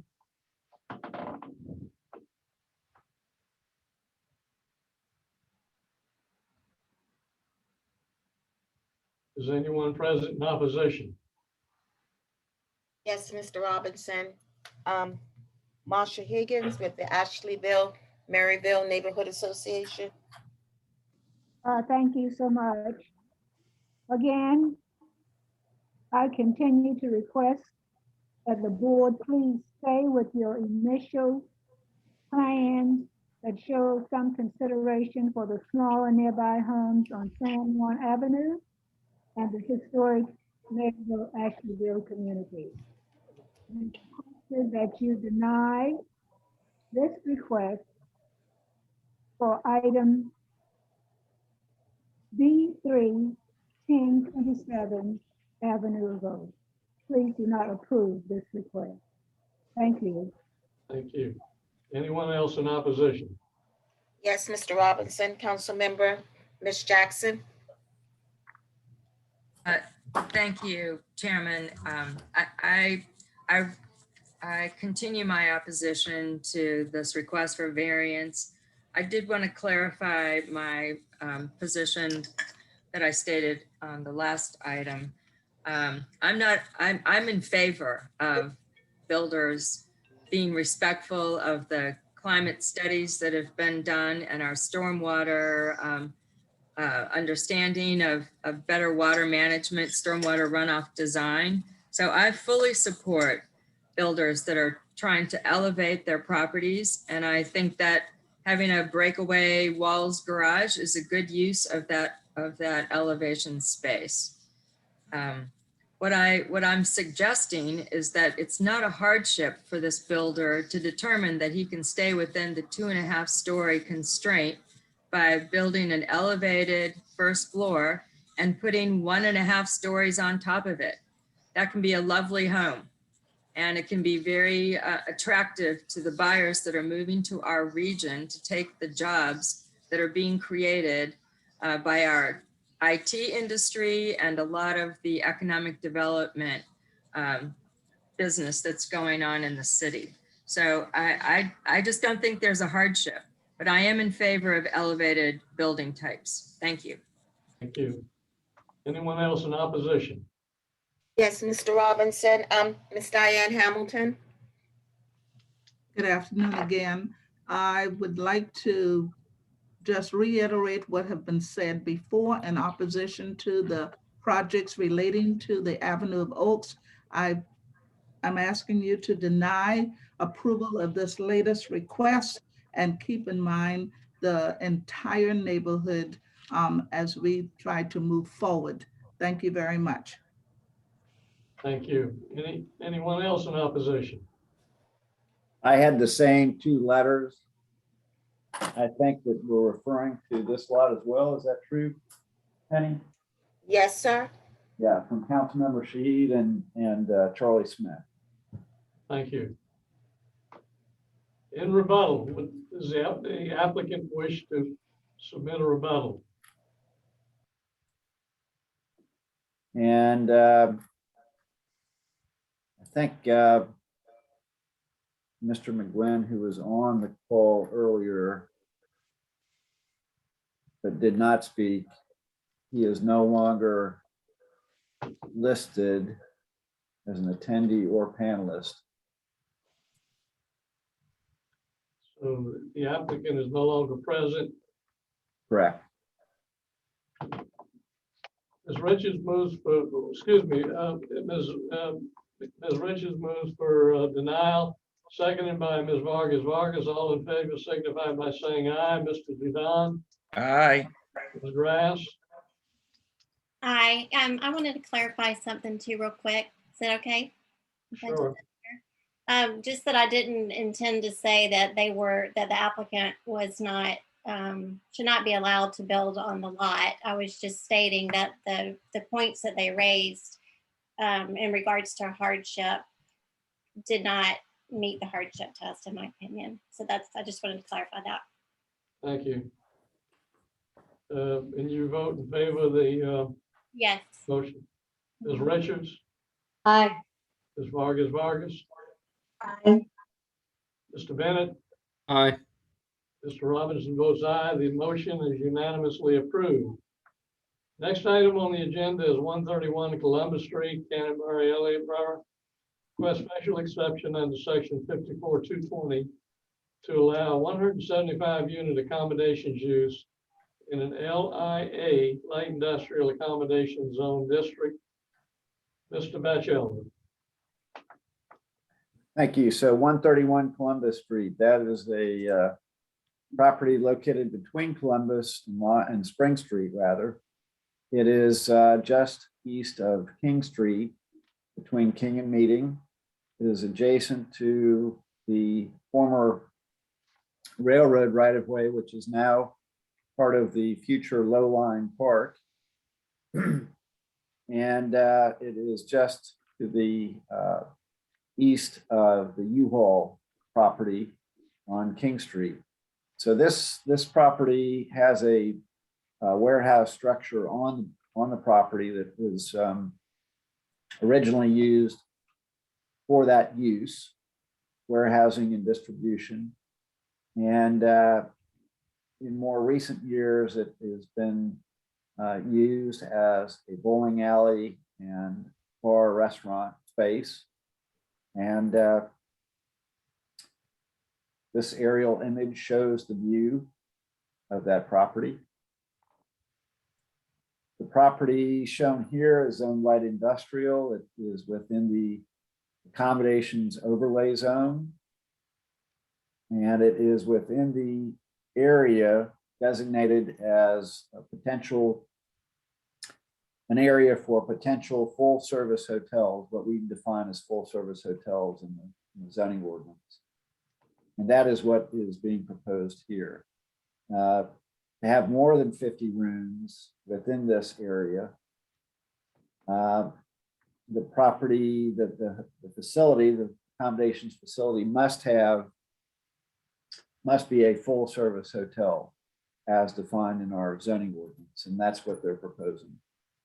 I'm going to run through this quickly, very briefly, and just say that my recommendation is for approval. I feel that they have satisfied all of the special exception requirements in the zoning ordinance for accommodations use of this size, and that the applicant, in making his presentation to the board, because I think it's important for the applicant to do that, just to quickly run through the different points and explain the project.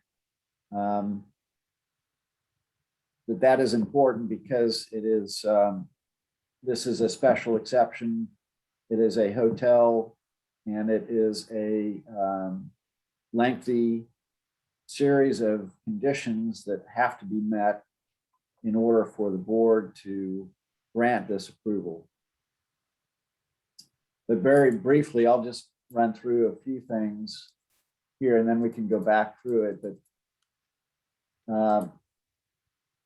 photographs of the existing site, again, and I'll let the applicant explain all this, but the hotel has a subterranean parking level. So that is the level P1 parking. That is below grade. You see the access into the parking area from Columbus Street on the ground floor of the hotel. And then there'll be an elevator basically that takes cars down to that lower level. Parking will be with valet service. And so the drop-off pickup area is in this space. And then you have some queuing as well as ample parking on the site to meet the parking requirements. Then there's a restaurant on the Spring Street end of the ground floor, hotel reception on the north end along Columbus, and then additional space addressing the low line so that there's an active use on that ground level. Then you have floors of meeting space above and some rooms, guest rooms. More guest rooms, 4 through 7, and then 8th floor has a small bar area. But that is a small space, and it's not on the roof. It is part of that 8th floor where you have guest rooms as well. And then more information that I'll let the applicant go through. So I'm going to just leave it up to the applicant to go ahead and hit all the high points of the special exception test and not try and duplicate that. City recommends approval. Yes. Is the applicant present? And I'm going to promote, let's see, give me a minute here. I've got to promote a few people.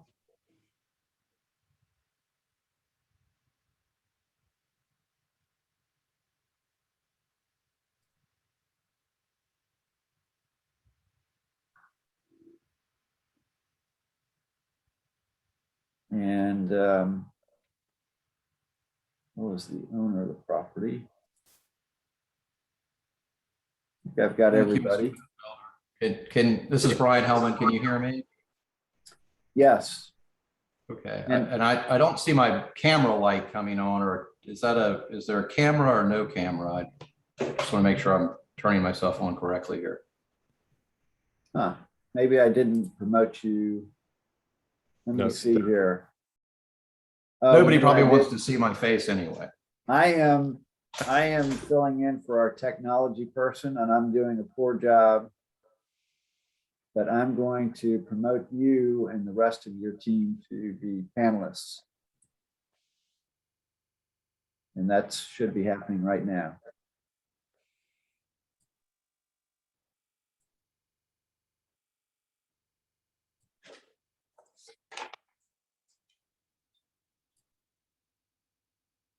There. Okay. Mr. Hellman, would you allow Mr. Batchelder to swear you in, please? Okay, I'm back. My screen went away for a second. I'm back now. And we should have as well 3 other people with me. Yes. Okay, very good. Thank you, So Mr. Batchelder. Everybody's present, and let me just swear everybody in together, if that's okay, so that I don't have to do that individually in case you want to speak. So, do you promise solemnly swear to tell the whole truth and the truth, the whole truth, and nothing but the truth, so help you God? I do. I do. I do. Thank you. Well, thank you, Mr. Batchelder and members of the Board of Zoning Appeals. I'm Brian Hellman, 105 Broad Street, Charleston. I'd like to begin by, again, thanking Mr. Batchelder and Ms. Ashby for their time and meeting with us to go through this application and the many, many questions they had to make sure that we were, of course, meeting all of the many requirements of the special exception test. Also, I'd like to thank Marion Hawkins with the Canterbury Elliott Borough Neighborhood Association, the Preservation Society, and HCF for the time and insight and comments and suggestions they gave us in putting this application together. I represent Southern Realty Development Corporation, and with me tonight is Ben Arnold, who is effectively the owner of that company, Nathan Schutte, the architect on this plan, and Jennifer Beal, our engineer. Southern Realty Development Corporation has owned this property for the better part of half a century. Southern Realty was affiliated with Ben Arnold Distribution Company, Ben's, I guess, his grandfather's company, which was a wine and liquor distributor that distributed wine and liquor throughout the state. This was one of their warehouses, and it utilized the rail access to obtain deliveries and make shipments and the like. So that's why you see this very low one-story distribution facility with former rail siding and a block and metal building. We're here tonight for an application, as Mr. Batchelder said, for a 175-room full-service hotel. And in doing so, we've made application for a special exception under section 54-220 of the accommodations overlay zone. In that instance, the board can permit an accommodations use where it makes a number of findings and permits Mr. Batchelder's request. I'm going to run through those findings or the elements of the test so that you can make those findings. The first of the findings is that the accommodations use will not result in a net loss of any dwelling units there within 5 years. There haven't been any dwelling units on this site as long as the Southern Realty has owned the property, which goes back, as I said, about half a century. Nor is there any office space there, nor has there been within the last 5 years. The same situation applies. Also, in regards to the test, it will not displace more than 25 feet of any ground floor storefront retail space. There is no storefront retail space on this property. It will also not significantly increase automobile traffic within any residential districts, and we'll get to that a little later in the test as we go through why that's the case. It will also contribute to the maintenance creation of a diverse mixed-use district. The block immediately surrounding this property, to our west is the U-Haul site, to our east is the shuttered Piggly Wiggly, then Bilo. And interestingly, to our north, there are a number of redevelopment projects that are in the process of occurring. To our Northeast, there's the Gray Star office building, part of the whole Courier Square redevelopment that the Post and Courier is working on. And that contains retail, office, and residential uses. Also, the Post and Courier is in the process of moving their printing presses, we understand, and they're going to be redeveloping their office and printing area to become more retail and residential.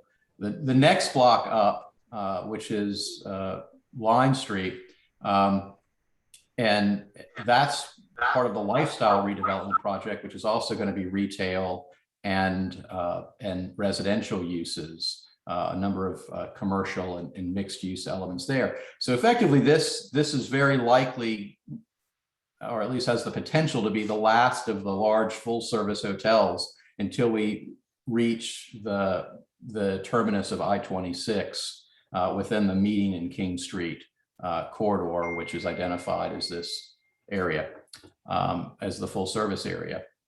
The next element is that our restaurant and bar space cannot exceed 12% of the total interior conditioned floor, and we're less than 9,000 square feet, or 6.3% of the total. So we're about half of the maximum that's allowed under the ordinance.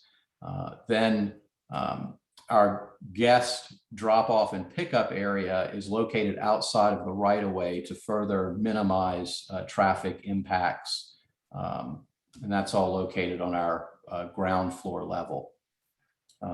The total number of sleeping units exceed 10, which is a minimum number of requirements. As Mr. Batchelder said, we're at 175 sleeping units. And as we're in the full service corridor, element I of the test, we'll have 175 sleeping units.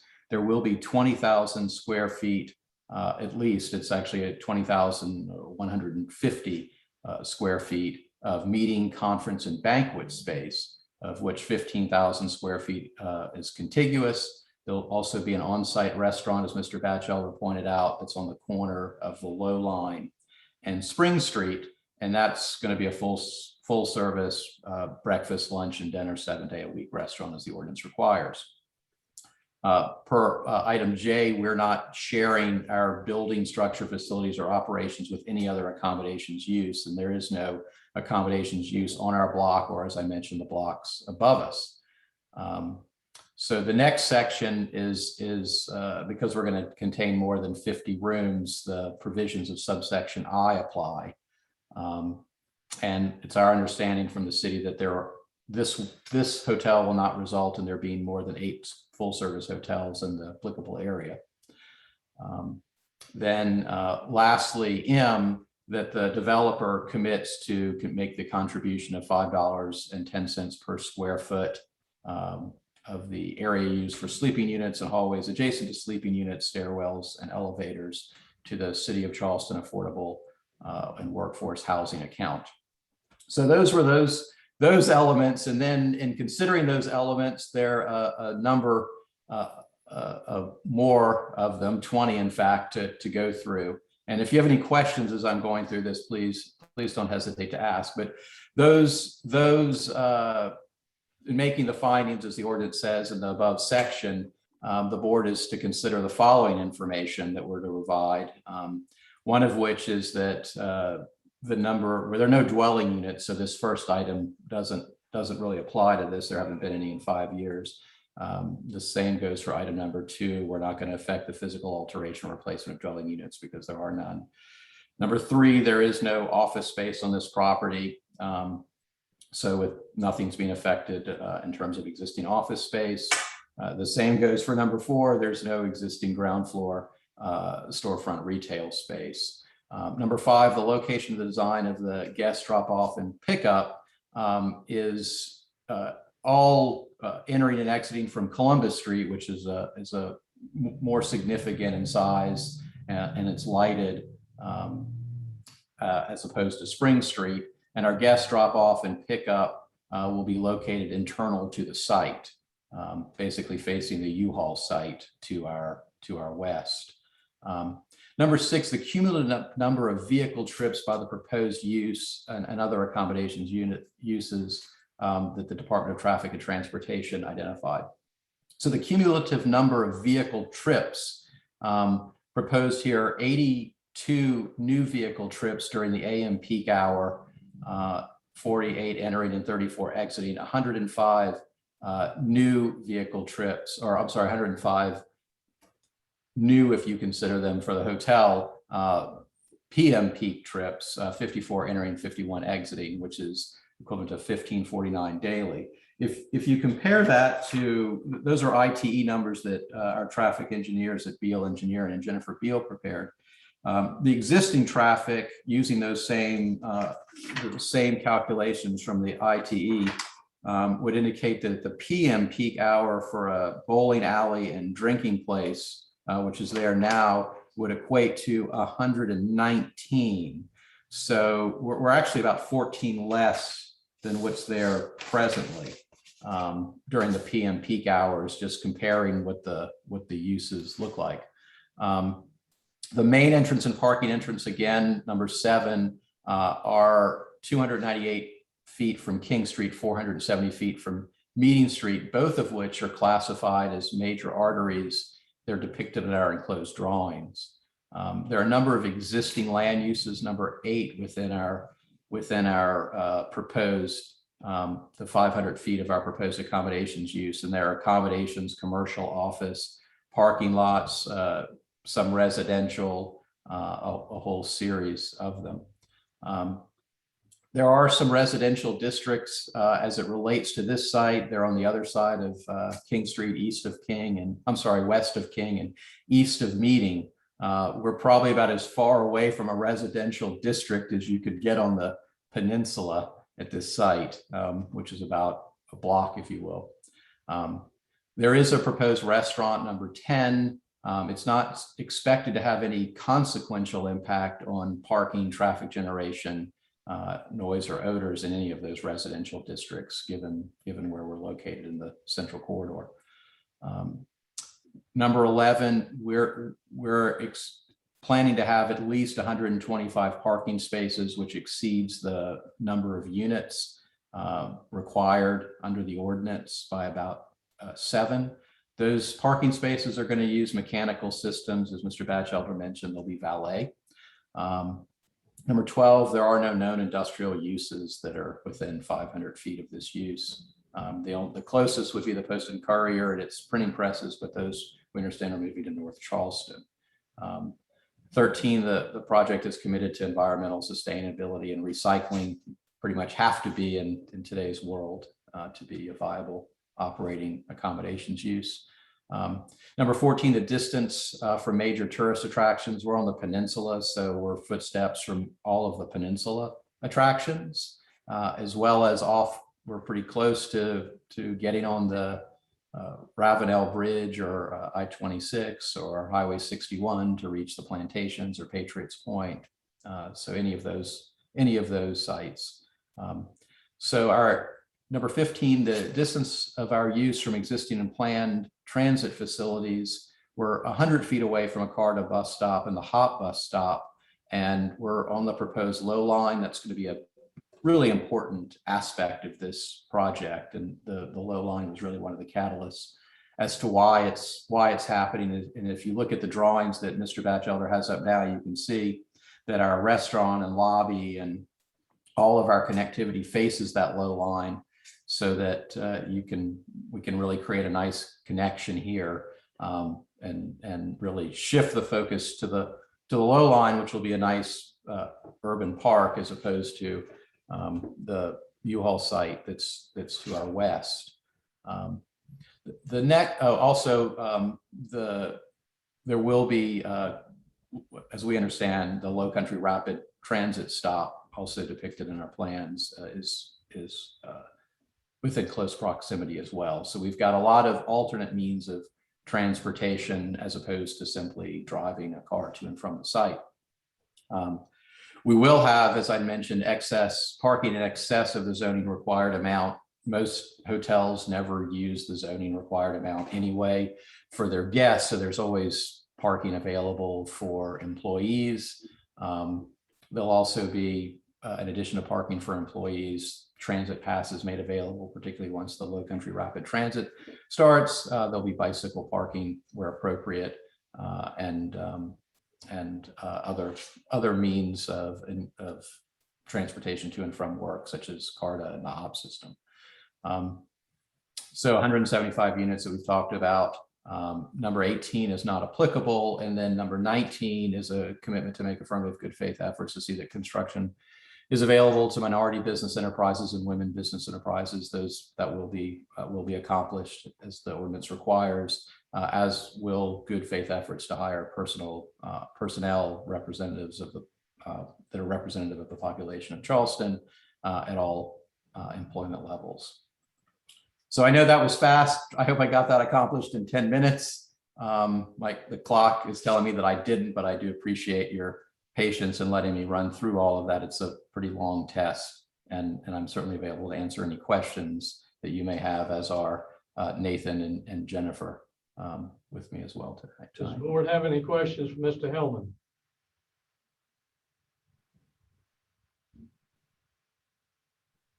Very good.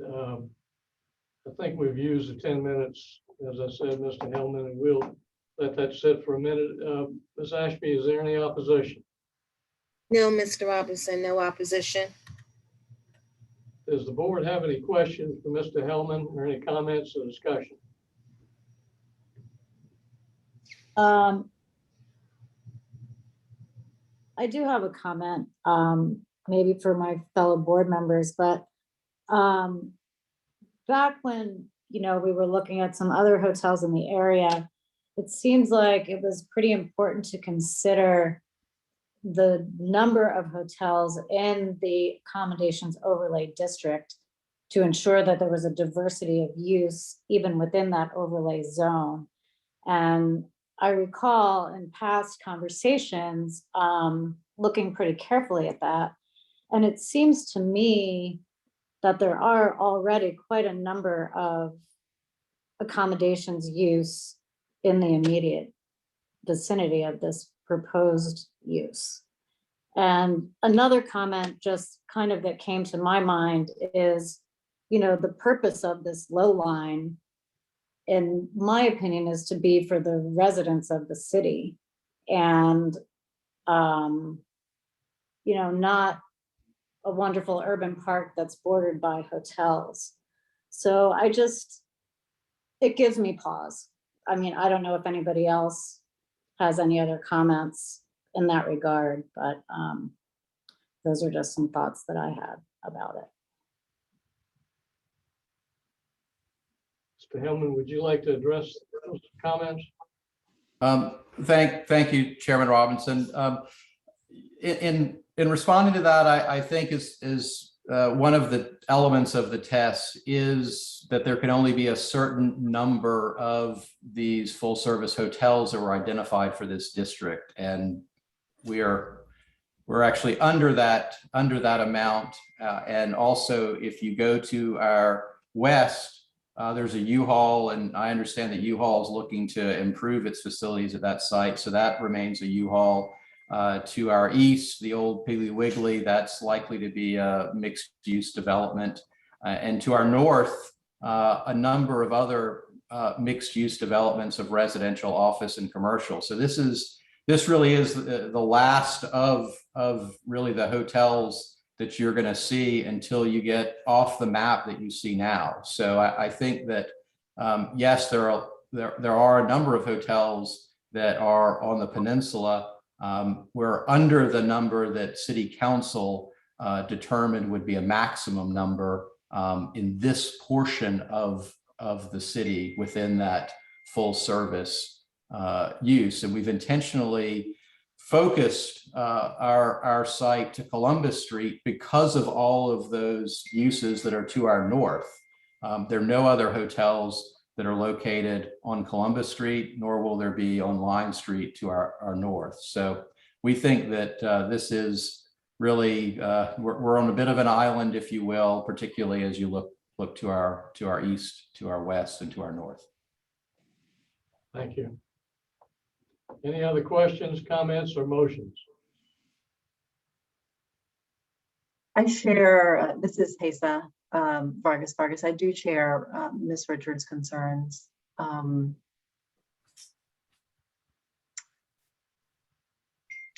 leave it at that. You know, and I understand where Ms. Richards is coming from.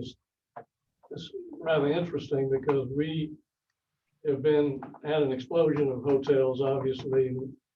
You have been on the board, you've been reading about it in the newspaper, and we all know what the issues are. City Council has designated this area to be prime for full service hotels. And as to the low line, it's a much anticipated improvement for traffic up and down the peninsula. And, you know, I hope that the residents take a lot of use of it. But if hotels are allowed and this hotel qualifies, it also would provide an excellent avenue for guests to come and move up and down the peninsula without clogging the streets. So I think it's one feeds off the other to a certain extent. And as a board, we can only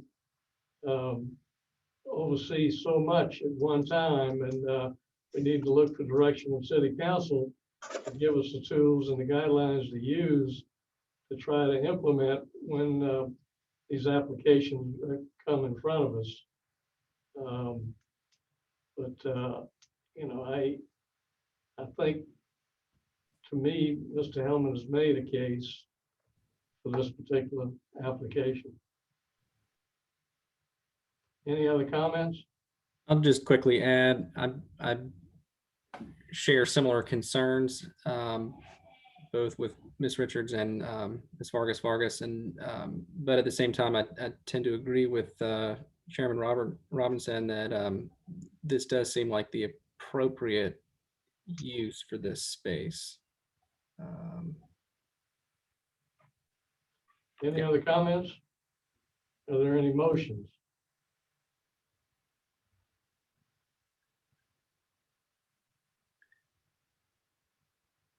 I'll move Go ahead.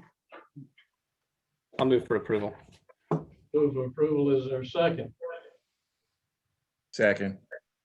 Second by Mr. Judon. All in favor signify by saying aye. Mr. Judon. Aye. Ms. Grass. Aye. Ms. Richards. Nay. Ms. Vargas. Aye. Mr. Bennett. Aye. Mr. Robinson votes aye. The motion is unanimously approved. Thank you very much. Thank you. Next item on the agenda. 657, 663 King Street has been deferred.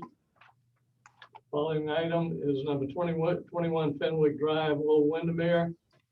Request special exception under section 54.110 to allow a horizontal expansion, one-story porch addition, and vertical extension, bedrooms, closets, baths, family room, laundry room to a non-conforming building footprint that extends a non-conforming 0-foot south side setback 9 feet required zone SR2. Mr. Batchel.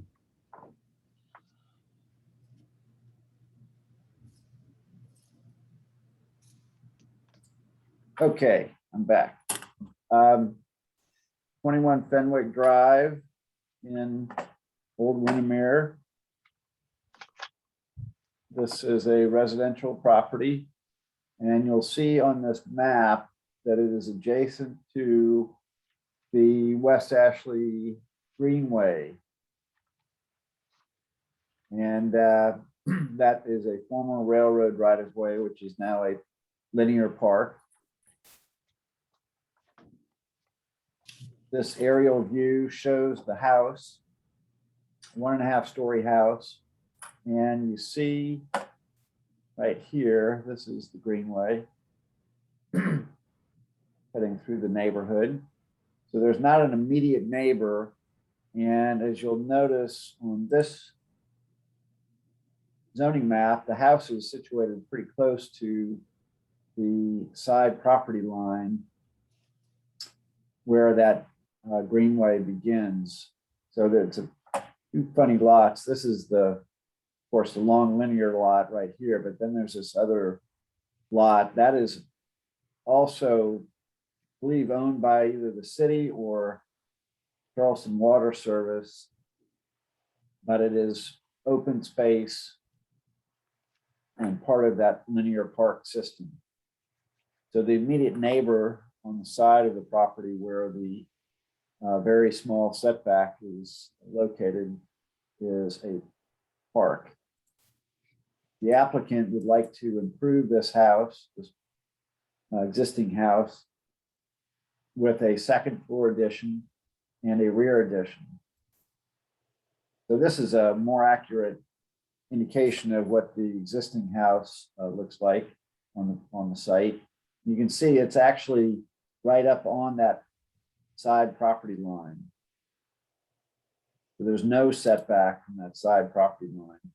This is an indication of the addition that they would like to add, located right back here, which in a sense extends the non-conforming side setback on this side. And then a new porch on the front. And these are the plans.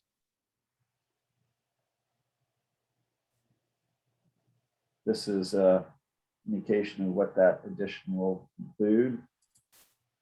And this is an elevation of the proposed second floor addition and rear addition. And another view right here. So that is the request, and essentially the second floor addition vertically extends that non-conforming setback, and then the rear addition extends it horizontally. And with the neighbor being the park, there's no immediate impact on the on any adjacent neighbor. So these homes were, of course, built before the zoning ordinance existed, and so many of them are non-conforming in that they violate one or more setbacks. In this case, this is right up on that side property line, and the applicant has a case for wanting to improve the property and take advantage of that beautiful location. So we recommend approval of this request. We feel that they meet the special exception requirements and will not adversely affect any neighboring property with light and air impacts, because there is no immediately adjacent property over there. So our recommendation is for approval. City recommends approval. Ms. Ashby, is there any opposition? No, Mr. Robinson, no opposition. Motion for approval is made by Mr. Bennett, seconded by Mr. Jadon. All in favor signify by saying aye. Mr. Jadon? Aye. Ms. Grass? Aye. Ms. Richards? Aye. Ms. Vargas? Aye. Mr. Bennett? Aye. Mr. Robinson votes aye. The motion is unanimously approved. Next item is number 42 Halsey Boulevard, which has been deferred. Following that is 42 Legree Street, Charlestown. Request special exception under section 54-110 to allow horizontal expansion, den, kitchen expansion, and vertical extension, master bedroom, bath. Extends a non-conforming 6-inch north side setback, 3 feet required. Request a variance from section 54-301 to allow a 2-story addition, HVAC stand and deck, having a 43% lot occupancy, 35% limitation, existing lot occupancy 37%, zoned SR4. Mr. Batchelder. So this is a residential property south of Broad. And this is the location just north of Trad Street. And you'll notice on this map and the zoning map that I'm going to show you that this lot is essentially the same size lot, same depth, same shape as the neighboring lot to the north and the two lots to the south. And here is a view looking at that house, 42 Legree, and those neighboring houses. And here is a zoning map which shows zoning of those 4 lots as SR4. And it shows that the footprints of those existing homes on those lots. And one thing you'll notice about this lot is that it goes back a little bit further. Well, this is actually, as you'll see on the site plan of the existing lot, this is a 1-story shed structure that will be removed with the proposed addition, or would be removed with the proposed addition. But I think that these footprints shown here are pretty accurate, and with regard to the homes that exist on those properties today. So this is a site plan showing the existing home on that lot. See it typical of a single house that is located against the north side property line. For some reason north is down in this site plan, but and then you see that 1-story shed in the back. And then this is the site plan showing the proposed addition. Now this is a slide that I've modified with my scribbles to indicate the footprint of the existing rear portion of the house and that 1-story shed. So you see, let's see. So this is the outline of the proposed 2-story addition.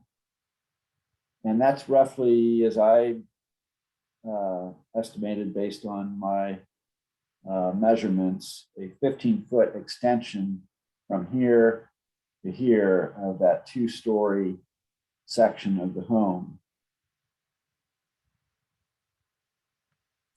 These are photographs that show the existing house with that 2-story section in the back.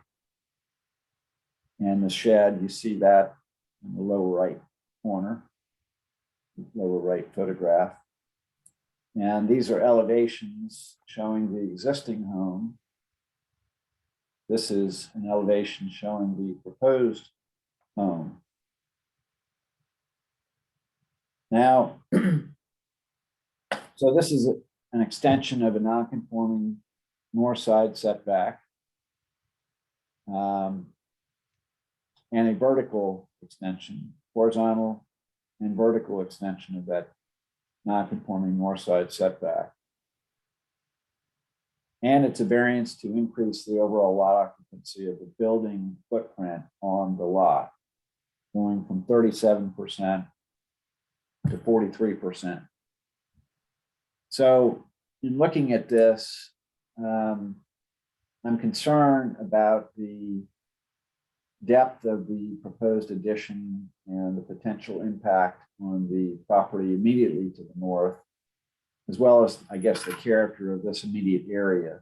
So when I look at this, and I think that these footprints are pretty accurate on this map, I see homes that are pretty consistent in their how far back they extend.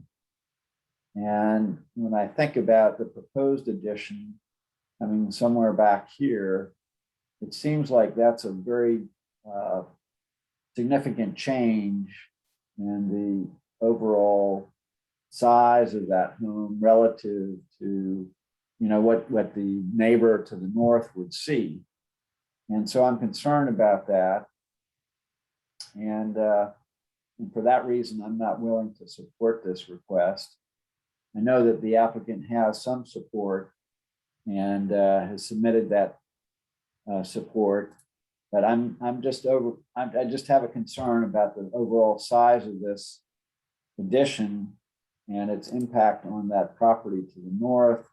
We don't have anything in writing from that property owner on the north side to indicate that they are okay with the light and air impacts, which are impacts that need to be considered with the request that's before you tonight.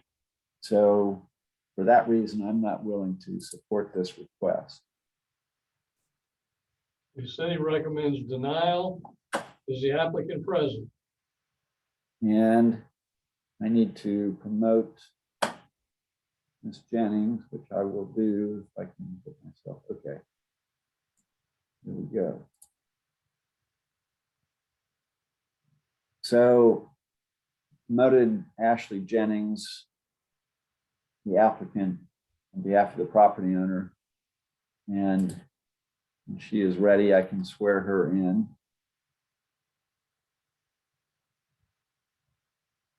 Lee, I'm ready. And do I need to promote anybody else, or are you going to speak? Sure, I'd love for you to promote my client, Harrison Malpass, that owns the property. Okay, let me do that too.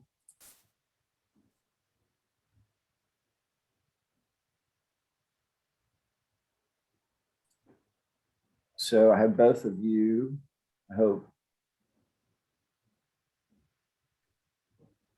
Okay. So I'm going to ask to swear both of you in together. Okay. So you swear to tell the truth, the whole truth, and nothing but the truth, so help you God. I do. I do. Thank you. Ms. Jennings, would you proceed, please? Sure. Thank you. I'd like to introduce Harrison first to Sorry, I cut out. just to speak about the his intentions for the property. He just recently purchased the property.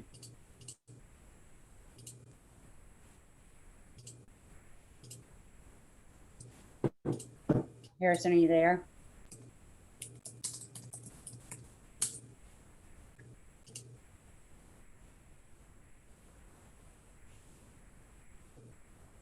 Harrison?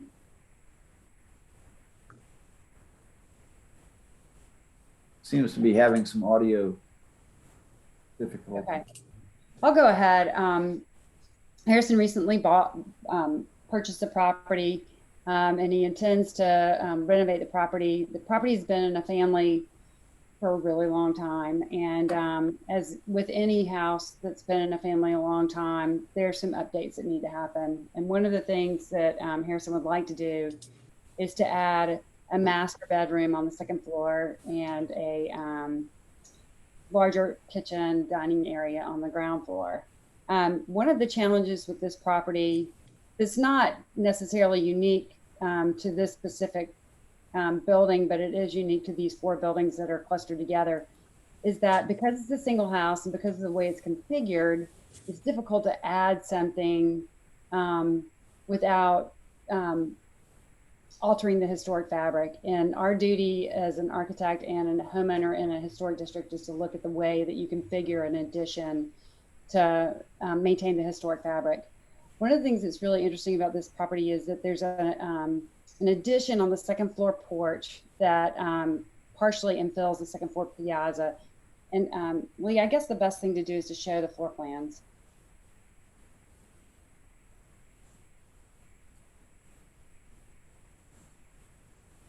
Okay, you want to back up a slide? Yes, back up just a slide. I don't know if you can see this. On the second floor, there's a bathroom that sits on the porch that we're going to remove. Also, if you can look at, I know this is all BAR type of discussion, but it really affects the way that this house is added onto. If you look at the way that the porch wraps the back of the house, the porch comes all the way, the original porch roof comes all the way around to the back corner of the property. And that's unique to this specific house and not to the other houses in that group of four. The other houses, that L element comes straight into the gable, whereas in this house, it doesn't. And it affects the configuration. If you can move to the next slide, Lee. One of the things that it affects is the way that you add on to the building and the way that you create circulation to the back portion of the structure. And so in order to do that, we have to shift the circulation pattern a little bit to get into that back element. And that is part of the unique character of this property. Also within the limits of the lot occupancy, we have a side deck that we've included as part of the lot occupancy. And we also have a raised mechanical platform that has to be included. So not all of the square footage that we're asking for as part of the lot coverage is really heated space. Some of it is a raised deck and a mechanical unit in the back. And Lee, could you go back one more time to the first slide of the site plan to show with your red squiggles on it? That was a really good image.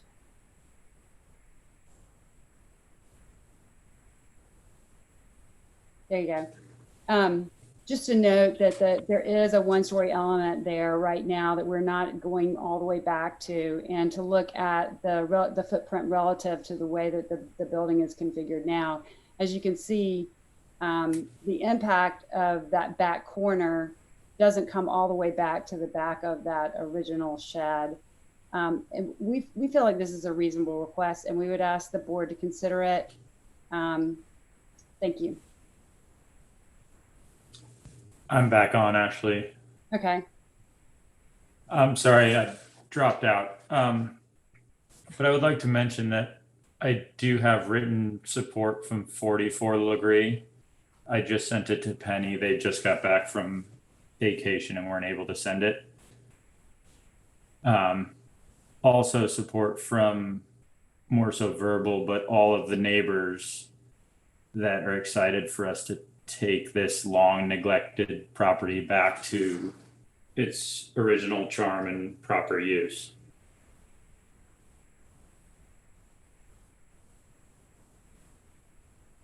Anything else? I don't think so. That's it. Anyone else wish to speak on behalf of the application? Ms. Ashby, is there anyone present in opposition? We did have a neighbor, Mr. Wetzel at 50.5 Legree that signed up to comment in opposition. Is he present? We know his phone number, or I don't see him. Okay, he did not provide a phone number. He just provided his name and address and his comment. Okay. Yeah, I see the comment that variances are intended for hardship. This is not the case. This is an experienced developer who recently renovated a house on Logan and recently bought 42 Legree. Increasing ground coverage will just lead to more stormwater on Legree, which already suffers from overloaded storm system. Second floor addition could easily be moved back to required setback, not requiring a variance. Then we also had letters of support. I don't know if those were sent out to the board members. Any? The letters of what I got in written was part of the presentation. Are those on here? Yes, they were Okay. included with the presentation. Let me go through those then. Let me just point those out.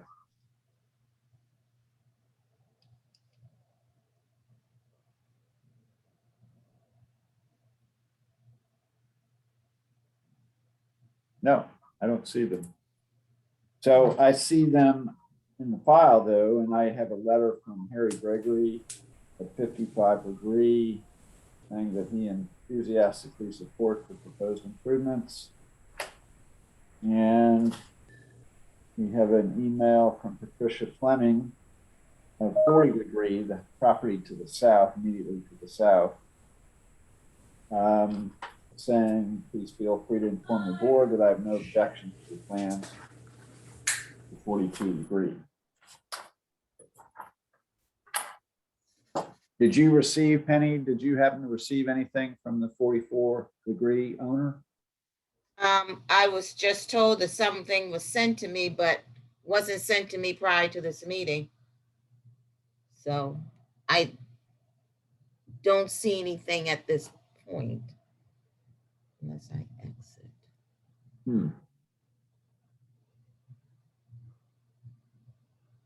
Mr. Batchelor, with the letter from the owner of 44 Legree Street impact your feeling about this application?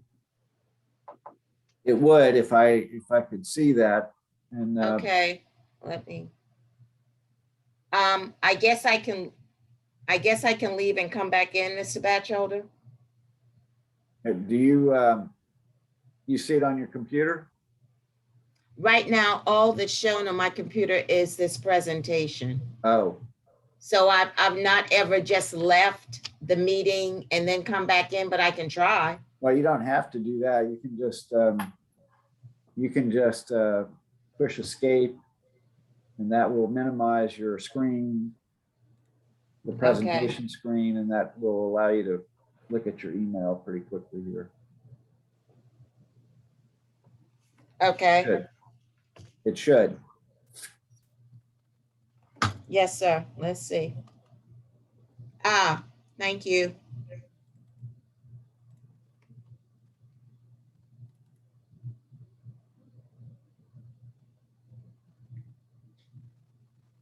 I do see an email, Mr. Batchelder, if you can still hear me, from the Barnharts at 44 Legree. We share north 0 lot line. They've been out of town. So Ms. Barnhart has sent, I'll read very quickly, that they appreciate the opportunity that they shared the preliminary plans for the BZA requests. They explain, Mr. Malpas, that they still have to go to the BAR. Just one moment.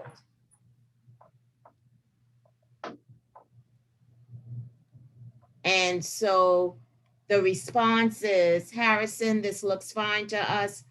Obviously, we would never stop you from expanding. Can you come by later tonight to discuss? We are out of town all next week. Laura Barnhart. That was when? This was sent today at 8:32. This was sent to Mr. Malpas, but I'm just now getting this today. So that doesn't sound like, sounds like they were looking for maybe a more in-depth review of the plans. If I could, can I say anything? Yeah, if you want to explain that, because it doesn't sound to me like it's a clear support letter. They wanted to just discuss the construction process because they have young kids and a puppy. And they just wanted to discuss how materials would be cleaned up and access to the property would be blocked from their kids coming over and pets coming over. And I have a very good relationship with them. More than happy to call them and possibly get them on the line. Well, I think it sounds like you've had contact with them. They're aware of this, and I'm willing to go with your comments and the email that we have received, and say that I would support this application in light of that, based on that representation. This will, of course, have to go through the BAR. There'll be additional public hearings, and I don't know if this is, but I would say that in case that understanding that we have turns out to not be true, which I don't think it would be based on what I've heard and what you've said, I would want this to not proceed without additional review by the board. But if that representation is true, then I think we can proceed and approve it and let it go. The city, Appreciate that. the city is now in favor of the application. Yes. And Ms. Ashby, you said there's no opposition? No other opposition, Mr. Robinson. Mr. Bennett moves for approval, seconded by Mr. Judon. All in favor signify by saying aye. Mr. Judon, Aye. Ms. Grass, Aye. Ms. Richards, Aye. Ms. Vargas, Aye. Mr. Bennett, Aye. Mr. Robinson votes aye. The motion is unanimously approved. Good luck to you. Thank you. Thank you. Next item on the agenda is 66 Darlington Avenue, Wagner Terrace. Request special exception under section 54-110 to allow detached accessory building, storage, office, guest room that extends a non-conforming 1.5 foot south side setback, the non-conforming 2.5 rear setback, 9 feet and 25 feet required, zoned SR2. Mr. Batchel.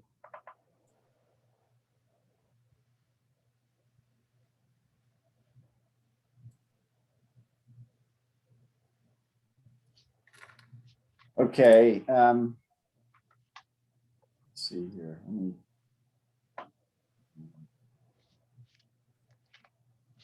Okay. Well, so this is a residential property in Wagner Terrace.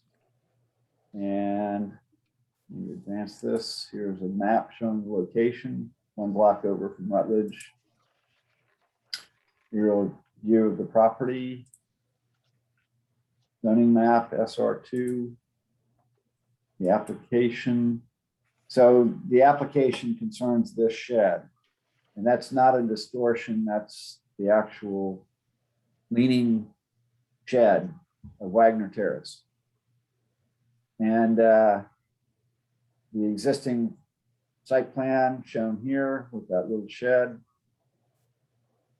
This is the proposed expansion of that shed footprint. They would reconstruct the shed and add to it using the same footprint, the same slab that that shed occupies. And to do that, it requires your approval to extend the non-conforming 1.5 south side setback slightly, and then to extend the non-conforming 2.5 foot rear setback.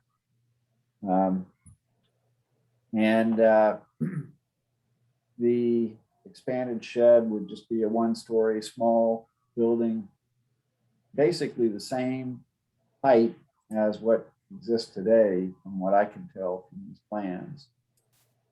I'm just going to go right to, so this is the existing elevation on top and the proposed elevation on bottom. And more views. And then the floor plans.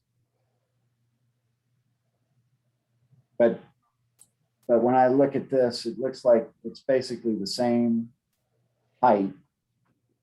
And well, it says it's the exact same height, but just an expanded footprint. And really the only impact would be on the property along Rutledge. And we know that that owner is an absentee owner by all indications for us. So we don't have anything in writing from that owner, but I think this impact to them would be very, very minimal. This building, if it was moved 6 inches away from that property, a foot and a half off the property to the south, it would be compliant and we could staff approve it, but they want to take advantage of the existing slab and reconstructing this shed and expanding it. So perfectly reasonable request. And I'll go back to this. So I think that's a reasonable request, and we recommend approval of this request. We're not aware of any objections or concerns from anybody. Is that correct, Penny? Yes, sir, it is. Okay, thank you. City recommends approval and there's no objection, no opposition. Excuse me. Motion is made for approval by Ms. Grass, second by Ms. Richards. All in favor signify by saying aye. Mr. Jadon? Aye. Ms. Grass? Aye. Ms. Richards? Aye. Ms. Vargas? Aye. Mr. Bennett? Aye. Mr. Robinson votes aye. The motion is unanimously approved. Thank you all very much. Thank you. Thank you. Thanks, everyone. Thanks, everyone. Good night. Bye. Good night. Be safe. Good night. No. Bye-bye. Bye. Bye.